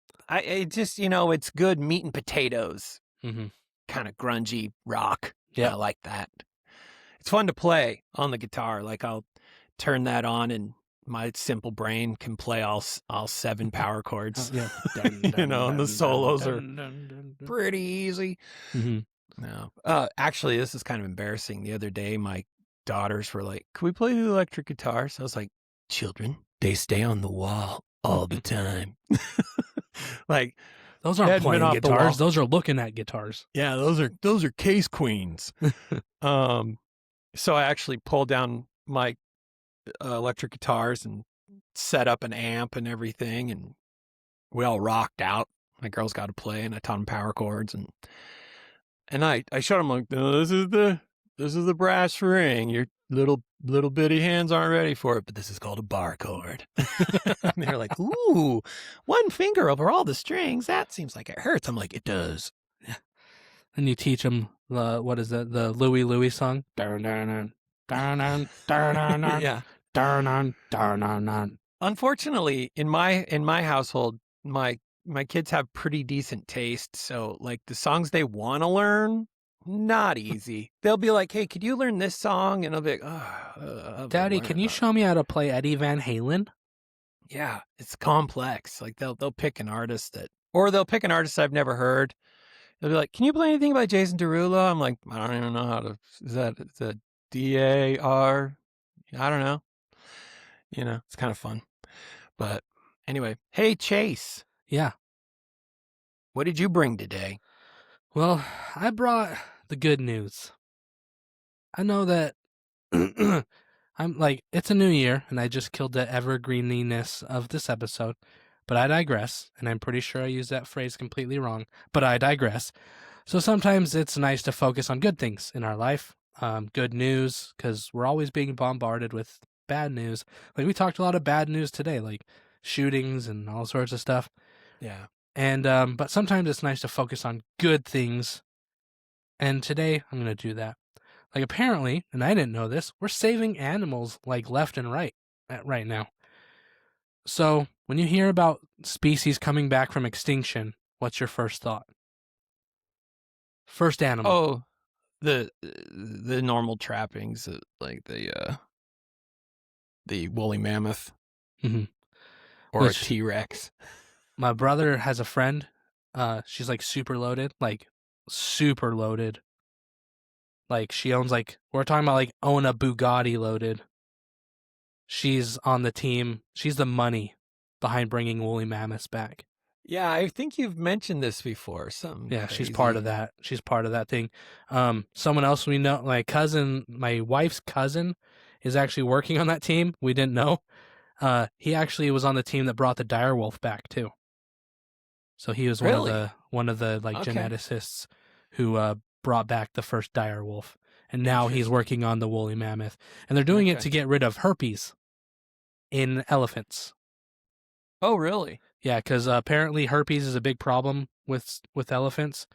And the woolly mammoth, by splicing in those genes, it's supposed to help cure them. But when we're talking herpes, it's like they can get herpes and be dead within 6 months. It's not like us where it's like, dang it, I got herpes again. My life's gonna be a little weird. No, it's like they get herpes and die. It's reminds me of I saw a comedian a little while ago, and he was like, I can't remember which comedian it was. He was like, I went to Australia, and they were like, we're really glad you're here, that you can help us spread the message. And he's like, what message do you want me to, what are you talking about? And they're like, well, all the comedians come over here and they talk about how koalas have chlamydia. And he's like, they do? Koalas, yeah, they always come over here and that's like the first jokes out of their mouth. Koalas and chlamydia. And he's like, but do they have chlamydia? Yeah, they've got chlamydia. They all have it, but it can't be spread to humans. So we'd like you to spread the word that it's not the same. It's not the same chlamydia. It's different. And he's like, oh, I'll take this on. I'll do that. So he's like, so now you all know on my comedy special, you can't get chlamydia from the koalas. Dang it. I've been trying so hard. So we're going to talk about some creatures that are making a comeback. Green sea turtles are officially off the endangered list. Cool. We did that one. We got the green sea turtles off the endangered species list. Now, there's a lot of other turtles still on that list, but the green sea turtle has been taken off that list. Tuesday, they're off the list. Wednesday, all the cafes in China. Green sea turtle soup. So we have that one. There's another one, and this will help you out. This is a bird. It's a bird. Okay. The kingfisher in Guam, which, by the way, I don't know where Guam is. I know the general area, maybe. South Asia, sure. But apparently, this bird has laid its eggs outdoors for the first time in 40 years. Really? I don't know where they were laying their eggs before. I don't know if it was pea shy. But yeah, we're talking about real eggs in the wild. So they're coming back. Okay. There's also some singing insect in England. Hopefully it's got the voice of an angel. Otherwise, we brought back this thing from extinction so it could ignore the shit out of people. It just knows one song. Or annoy. Yeah. All day long, it's like, raindrops keep falling on my head. Or shut up, squash. Yeah. There are some insects that make noises I've heard, and I'm not going to lie. I hope that some of those would go extinct, low key. But hopefully this is a good noise. Pandas. I think most insect noises just, I can't believe it's a very wide vocabulary. I just feel like they're all saying, hey, hey, hey, hey, hey. Pandas are off of the critically endangered list. Now they're just normally endangered. So we got that going for us. So there's a lot of animals making a comeback. Brown trout came back in Swedish rivers, and not like the brown trout that I send down river every day. These are actual fish. Gross. There was brown trout are now not commercially, but they're in rivers that they hadn't been seen before in a long time. There's a crane in Scotland. It was hunted to extinction there, and it's back. But my question is, who is out there hunting cranes? I can tell you. I see them all over the place here, and they just stand around and don't do anything. I can tell you why that's a thing. Yes. Because cranes are known as the red meat of the sky. Okay. Yeah. That sounds delicious, actually. Yeah, so I've never had it, but apparently it's a highly huntable. Well, I got a 22 rifle and I got some cranes in the river next door. So we're gonna we're gonna hypothetically test that out for legal purposes. Shoot center mass if you're going to go for a crane. A lot of neck, a lot of small heads, really Yeah. hard to hit. They're tiny. Their noggins are very small. So Or yeah, we got just don't. Yeah. Shoot 'em. So yeah, cranes coming back in Scotland. They also found sailback hound sharks. That's a real thing, off of Papua New Guinea. So is like a sailback hound shark, is that a part sailboat, part hound dog? I don't know. Part shark. Sounds like something a little kid would draw, but hey, they're coming back now. It's a longback, part sailboat. Another scary creature that's beautiful though. Jaguars. Record population booms in Mexico, which they needed. Really? So Jaguars are coming back, which is good news for jaguars. Bad news if you're trying to walk through the woods in Mexico, though. So, yeah, catch-22. Chinook salmon. Oh, go for it. I was just going to say, one of the problems with endangered species lists is to a certain group of population who have an affinity for what I like to call charismatic megafauna, which basically means I like it because it's big and pretty, like a wolf or a bear or whatever, Squish all the bugs you want and ew to lizards, but if it's big and furry and pretty and it looks good on a poster, I love it. So one of the problems with the endangered species lists is that there's a lot, as you can imagine, a lot of activism to get animals on it. One of the problems is when you get an endangered species onto the list, there's obviously several categories of endangered, at risk all the way to an endangered. And the moment something's on the list, political pressure is applied to keep it on the list even after populations far exceed. They're like back in the flow, Yeah, they need them for because one of the problems. Yeah. And so one of the problems you run into, especially like with wolves, is they are rarely in the area where they are native, for one. And so they'll dropped into like Colorado, but they were from Canada. They drop them into Colorado, and then a bunch of activists say, we need to protect the wolves. And then the wolf population gets so high, but the politics behind it is so slow to remove them from the list that they overpopulate and then decimate elk herds and cattle farms and all kinds of stuff. And then you're the bad guy if you're like, we need to start killing wolves. Yeah. They're like, but wait, we have more t-shirts to sell. Yeah. It's catch-22. Yep. So locally in Oregon, there have been a lot of rivers this year that have seen Chinook salmon that haven't seen them in 100 years.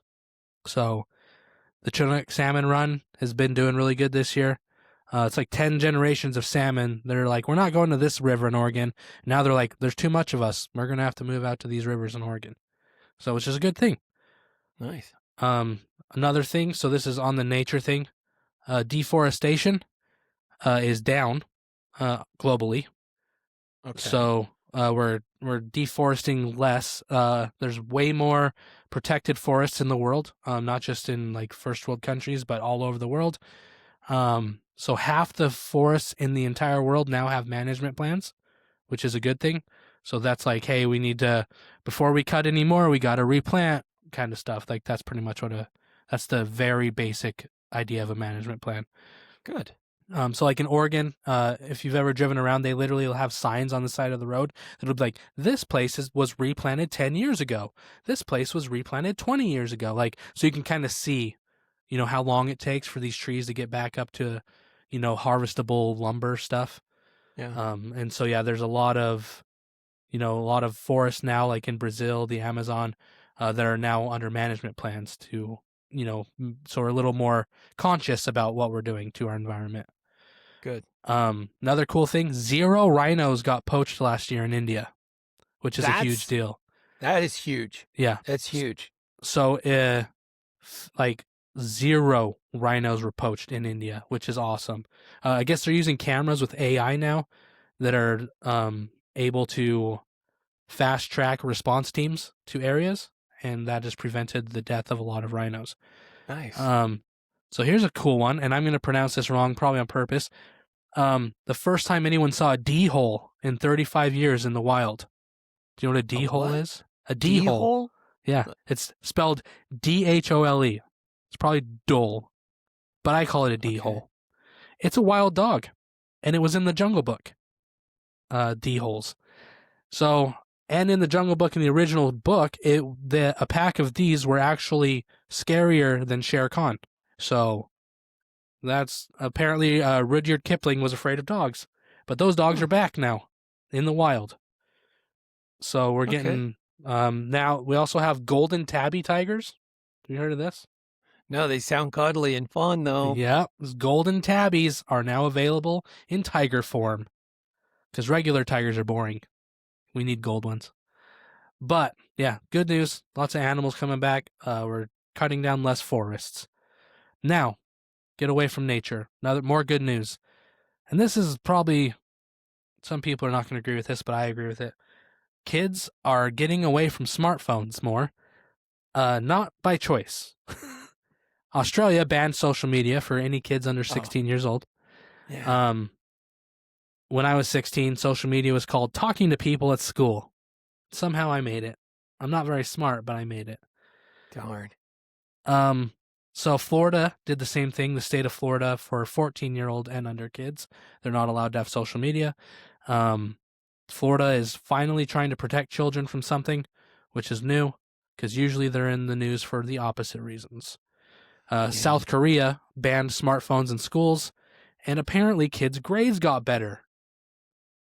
Oh, really? Weird. How about that? Weird. Taking distractions away from kids who are easily distracted can make them focus better? Who could have predicted this?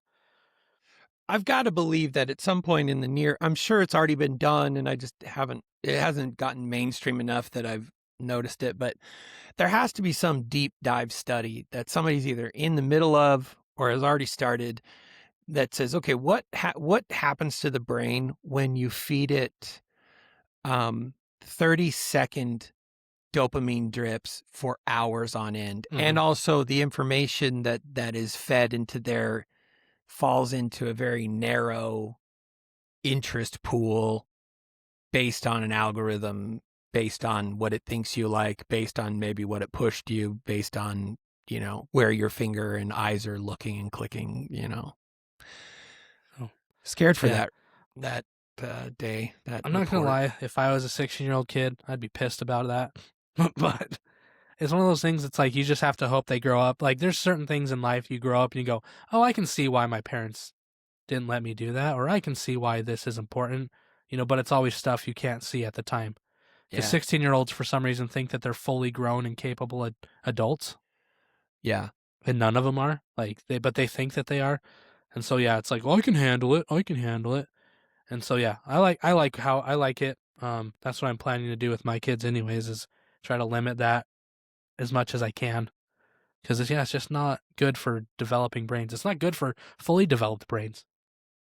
Yeah, there's really no way to curtail it. I do think that it would be, it seems like if you could phase introduction to certain exposures, like, I don't know how it would, you could never do it because you'd be forcing the hands of everybody's agency. But imagine like if you unlocked access to certain apps or certain social media stuff once you've paid taxes for 5 years. You know what I mean? Like once you've paid taxes for 5 years, then you can read communist manifestos. Yeah. But before that, forget it, because you have no idea what you're getting into and you don't know how the world works. Or you have to work for government for so long.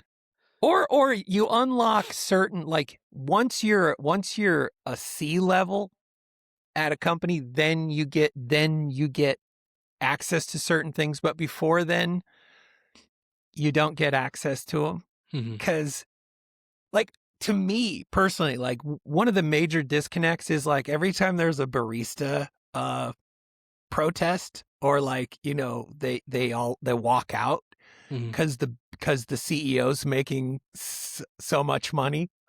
Yeah. I'm like, let's write down the skills you have and the skills that CEO has.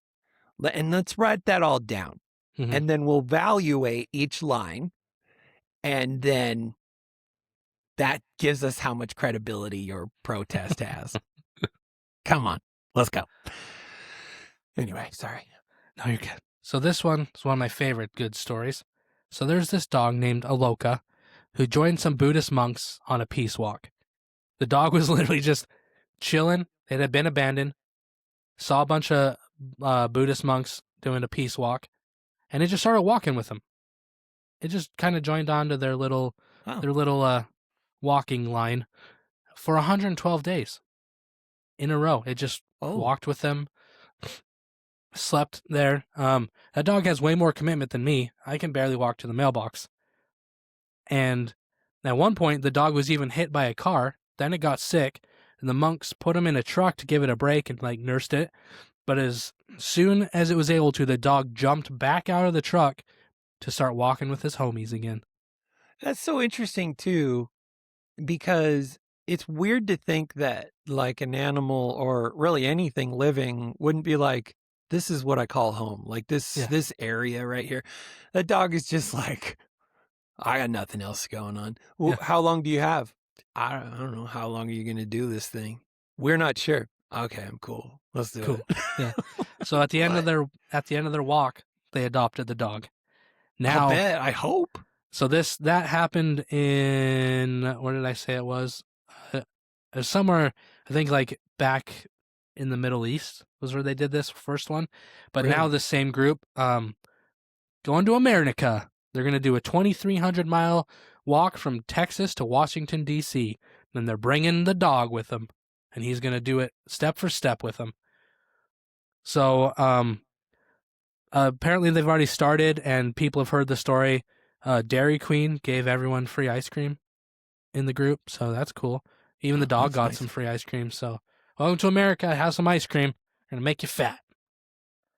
Well, good for them. So yeah, cool. Just a cool story. Dog just like, you know what? These are my people. I'm going to be just chill with these guys for the rest of my life. So I'm going to do one more good news, and then I'll turn it over. So this is just a cute story. Two best friends have been sending the same birthday card back and forth for, take a guess. Same birthday card. Hopefully it's more than 1 year, otherwise it's not much of a story. Just take a flying guess. A decade. Higher. Yeah, times 8. 80 years? 81 years. What? Same card. It's got dinosaurs and fossils on it, which probably was really cool in 1944 when they started. Probably incorrect, too. Yeah. And so Pat and Mary, when they were teenagers, they started sending this card. All they do is sign their name, like happy birthday, sign it, and then mail it back to the other person. Pat is 95 years old right now, and they started this when they were teenagers. I love that. So yeah, 81 years. They got a Guinness World Record for it after 60 years. After 6 years, someone was like, you know what? This is officially weird enough to be a record. And they've been keeping it going for another 21 years. So like this thing about the world has completely changed while this card has just been going back and forth in the mail system. Like went to the moon, invented computers, email, social media. And they're just mailing this. Boop, boop, boop, boop, boop, boop. Yeah. Who cares what's going on in the world? Happy birthday. Birthday. Dinosaur. Yep, dinosaur and fossils. Here you go. 81 years, and I'm sure it's not going to last much longer, let's be honest. Oh, well, one of them's 95. You know what? I'd like to know when that story dropped, like when that one came out, because I wonder if it's still going. Yeah. Unless it was this year. This happened this last year was when the article. This is all 2025 stuff. I hope it keeps going. Yep. So that's what I brought. Just some good news. Animals coming back from the brink. forests being better forests and 81-year-old birthday cards. I like it. I like it. All right. I brought some unfortunate predicaments from a book. I was like, I need some new resources for the Neverdaily. So I found this like treasure trove. If anyone's ever wondering, well, how much does it cost to do a podcast? I invested over $100 in books just the other day so that I could bring you guys some amazing stories. So today, I'm bringing you some from an author named Thomas Morris. He wrote a book called The Mystery of the Exploding Teeth. And it's a chronicle, a collection of crazy curiosities and stuff. So I thought I'd share some of these today. They're pretty good. First up, a fork up the anus. Yep. And buckle up. It's pretty interesting. So modern medical journals aren't exactly famous for their snappy headlines. The professional terminology doesn't help. It's not easy to write a zinger of a heading if the subject of your article has a name like bestrophenopathy, idiopathic, thrombocytopenic, purpura, or necrotizing fasciitis. But recent years have seen a fight back against such sterile jargon, with a few researchers trying to grab their readers' attention by means of literary allusions, pop culture references, and bad puns. I love a bad pun. Yeah. One recent article in the New England Journal of Medicine made a desperate pitch for George R.R. Martin fans with the headline, Game of Tor, the target of rapamycin rules for 4 kingdoms. Another about foreign bodies in the bladder was headed from urethra with shove. And for sheer chutzpah, it's difficult to beat supramesenteric vein expia thrombosis. The clinical sequelae can be quite atrocious. They rhymed it. The improbable title of an article about a serious complication of appendicitis. But my favorite medical headline of all was written almost 300 years ago. In 1724, the Philosophical Transactions, the Journal of the Royal Society, published a letter from Mr. Robert Payne, a surgeon from Lowestoft in Suffolk. The title is Unimprovable. It is an account of a fork put up the anus that was afterwards drawn out through the buttock, communicated in a letter to the publisher by Mr. Robert Payne, surgeon at Lowestoft. James Robert Bishop Payne was definitely in a lot of pain. Could you imagine that a fork put up the anus that was afterwards drawn out through the buttocks? Now, I don't know if that means it came out the same way or if it came out sideways. So Doesn't matter. It's going to hurt either way. Either way. And especially depending on which way that fork went in. But I guess if it comes out the side, now you have 2 buttholes. Yeah, you got multiple perforations. Yeah. Yeah, if that went in handle first, good luck getting it out ever. You know? Ugh. And if it went in fork first, tine first, then I don't know. It's just there's too many my language is locking up because of the visuals.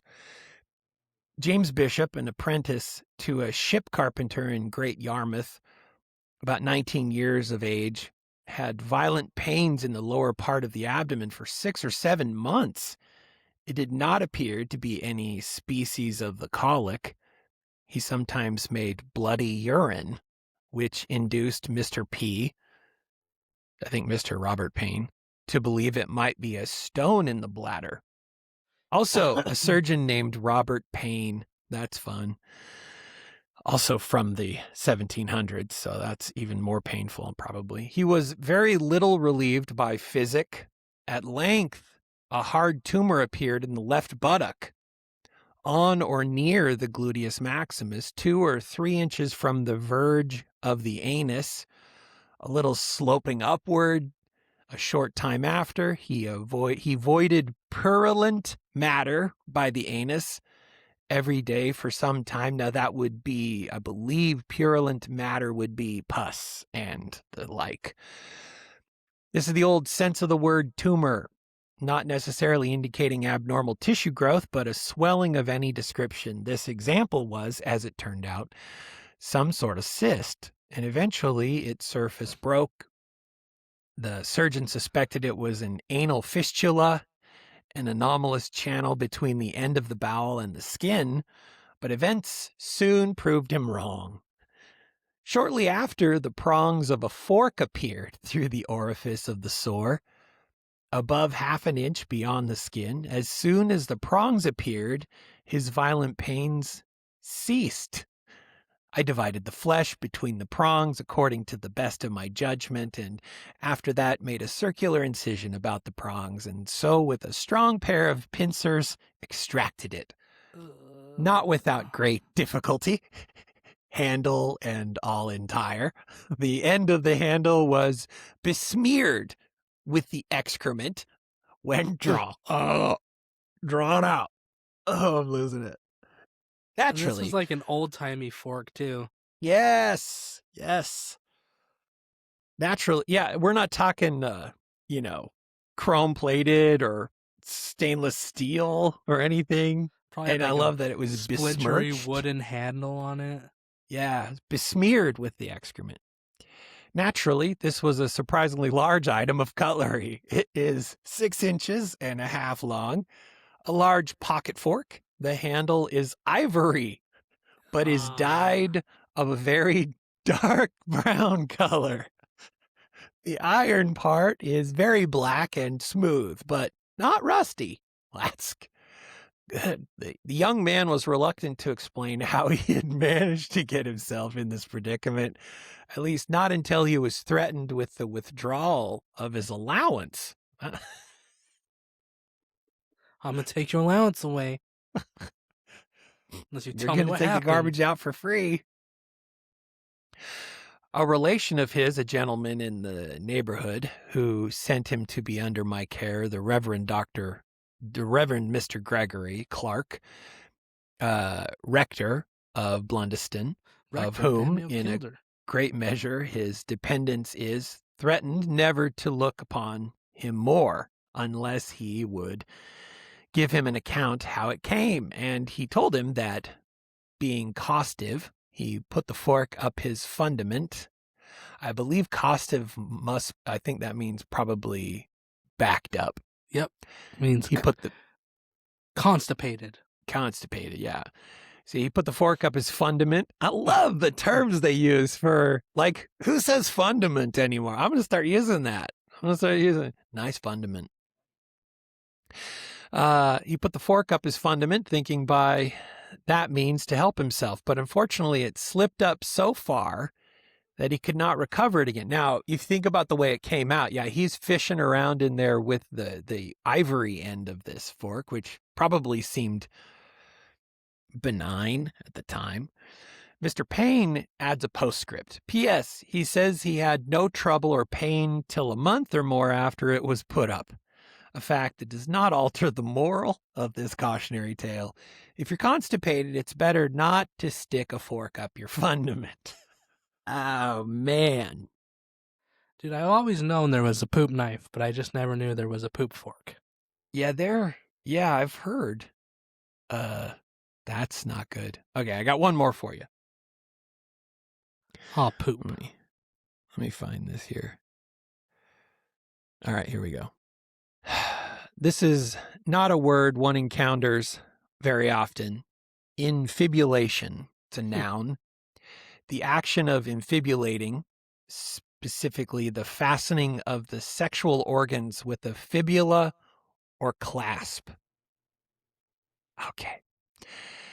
It's not a word you encounter very often, so the author had to look it up, he says. It seems to have made its first appearance in John Bulwer's Anthropometamorphosis, Transformation of Humanity, a treatise on tattoos, piercings, and other forms of body modification, published in 1650.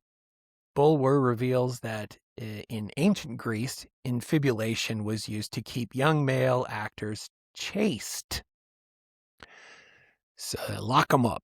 Among the ancients, to prevent young effeminate inamoratos, especially comedians, from untimely venery and cracking their voices, they were wont to fasten a ring or buckle on the foreskin of their yard. I love the words. I just love the words. I think there's probably, unless they were all well endowed back then, I can see why the term for a man's unit being a yard fell out of favor, because we're all lying if we call it a yard. I probably would have remained in blissful ignorance of this cruel practice had it not been for this entertaining article published in the London Medical and Physical Journal in 1827. Case of infibulation, followed by a Shuros effective of the prepuce. Some years ago, M. Dupoitrin was consulted by Dr. Petros upon the case of M. Sometimes they do that. In these articles, they'll take a person's name and hide their identity by just putting a letter or an initial. In the case of M, the head of one of the most important manufactories in France, this is the 19th century equivalent of the CEO of Airbus or like Ford or something like that, walking into your hospital with an embarrassing problem. And this particular problem was very embarrassing indeed. He was about 50 years of age, of a strong and good constitution. For a long time, he had had an abundant and fetid discharge from the penis. He made water with difficulty, meaning he peed difficultiness. The prepuce was much swollen, hard, and ulcerated in different parts. The prepuce is, of course, the foreskin. And this specimen certainly sounds as if it had seen better days. So far, the case presented nothing remarkable, but the curiosity of the attendants was strongly excited by the observing that the prepuce had been pierced through in several places, and that the aperture and borders of these small orifices were completely covered by a perfectly organized cutaneous tissue. So perfectly organized means that new skin had formed over the edges of the wounds in much the same way that an ear piercing will become lined with kind of new skin after a few weeks. As long as an earring or studs is left inside it to keep the hole open. So this observation turned out to be insignificant. M. Dupoitrin determined, before he proceeded to any decisive mode of treatment, to ascertain in what manner these perforations in the prepuce had happened. The patient stated that when a young man, that it says when a young man, but it means the patient stated that when he was a young man, he had visited Portugal, where he had remained several years. He there performed a tender liaison with a young female of strong passions and equally strong jealousy. He was devotedly attached to her, and she acquired over him the most absolute influence. A caring relationship between a successful French businessman and his passionate Portuguese lover. How sweet. One day, during the transports of their mutual passions, he felt a slight pricking sensation in the prepuce.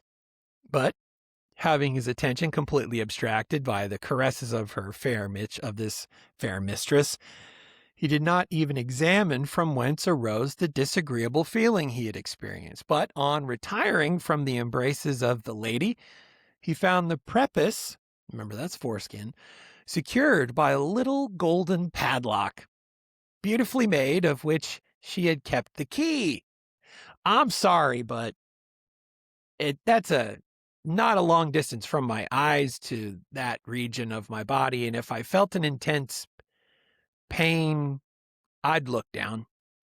Yeah. Rather less sweet. It's romantic in a way, I suppose, but not the sort of gesture that everybody would appreciate.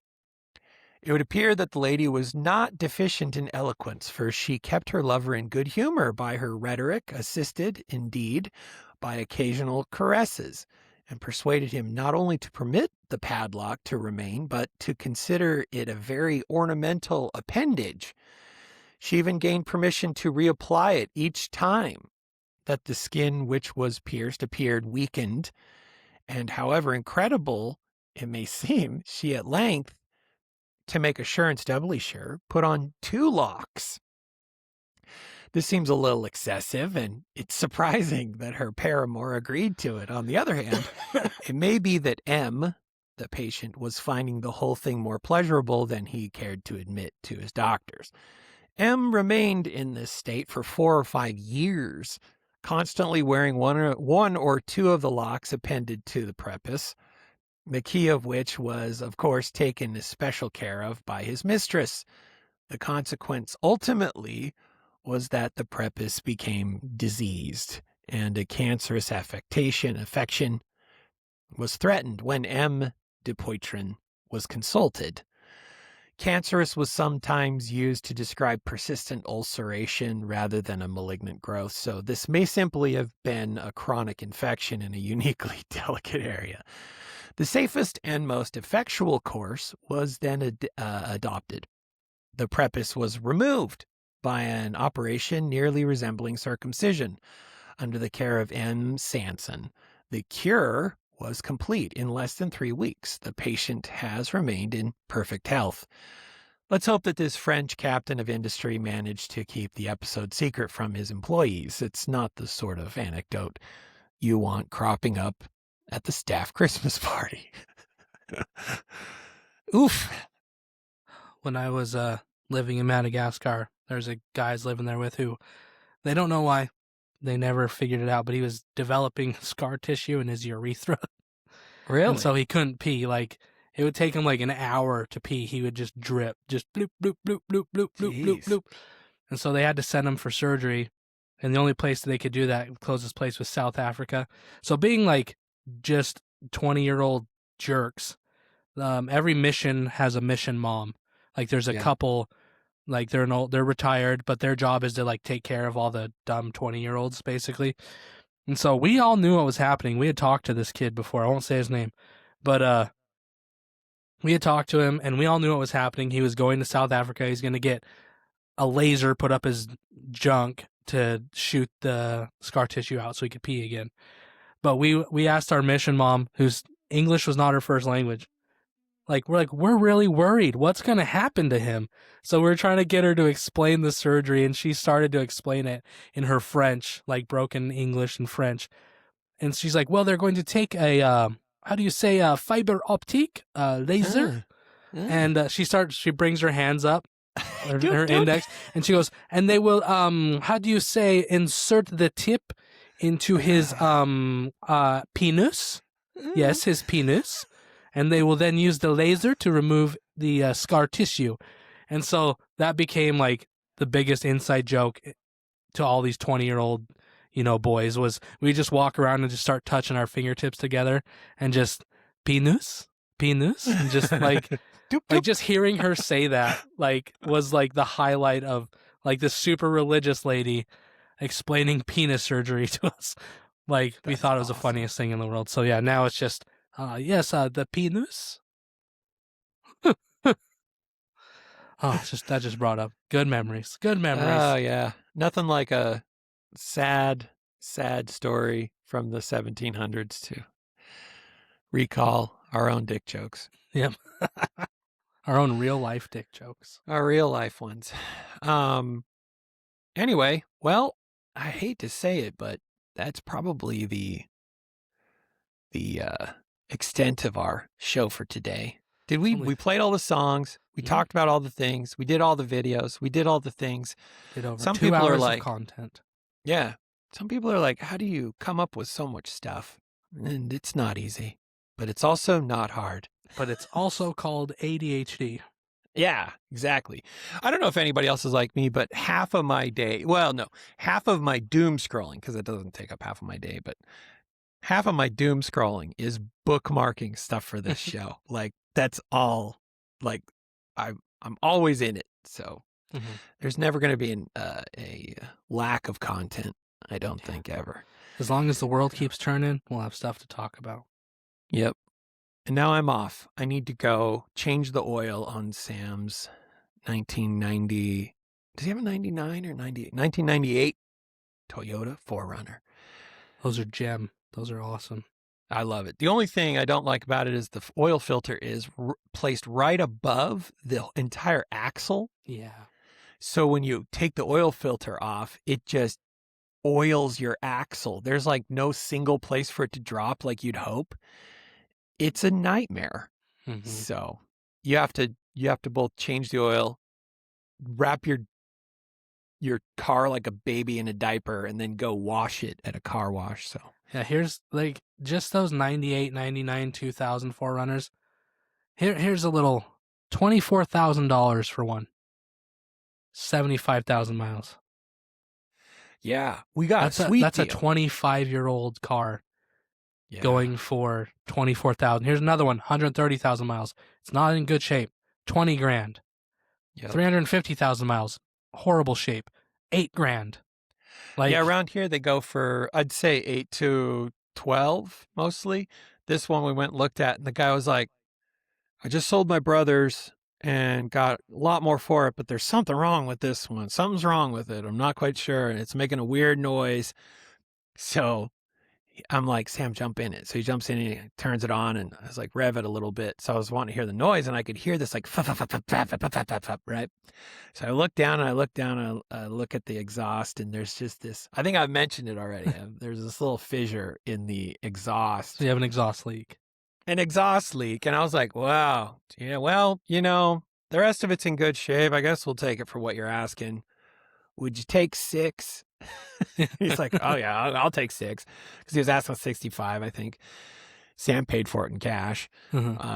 We got it, and then took it to, I was praying that I was right about the exhaust, and I went, and the exhaust guy, I love my exhaust guy, he's like, yeah, $80. I'll just cut that out, and we'll just put in a new collar right there. I'm like, sweet.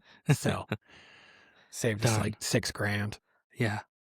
Freaking love those old 4Runners. It's also stick, which is extra rare when it comes to that. So anyway, who cares? Nobody cares, Chase. Nobody gives a crap. I like about Toyotas. I care. I do too. Hope that everybody cares about our rides. Yes, I'm still driving the 99 Suburban, if anyone really cares. And I still have Hug Dealer plates. I've thought about getting rid of the Hug Dealer plates lately. It's been a couple years. You could probably ask Luther. Luther's probably gotten a good dose of this from me. He'd be like, "Hey, you want to come on? You want to come on the show?" I'm like, "I'm not quite sure I'm the draw you want, Luther." And he's like, "Shut up." I haven't been exactly a bull of confidence for a little while, but I'm snapping out of it. We've got some really cool stuff coming at 11:59 here soon, and I promise I'm coming back out from underneath my sheets. So, And closet. Yeah, that's the big announcement. Underneath guys. the closet. Not in the closet. He was underneath the closet. Yeah, you thought my hoodie in southwestern gay colors was the extent of it. No. That was the Just stepping wait. stone. 2026. Anyway, that's all we got. Until next Tube Steak Tuesday, where we'll be back. And until then, soup, everybody. Bye, everyone. Bye. So, soup, let's start the show.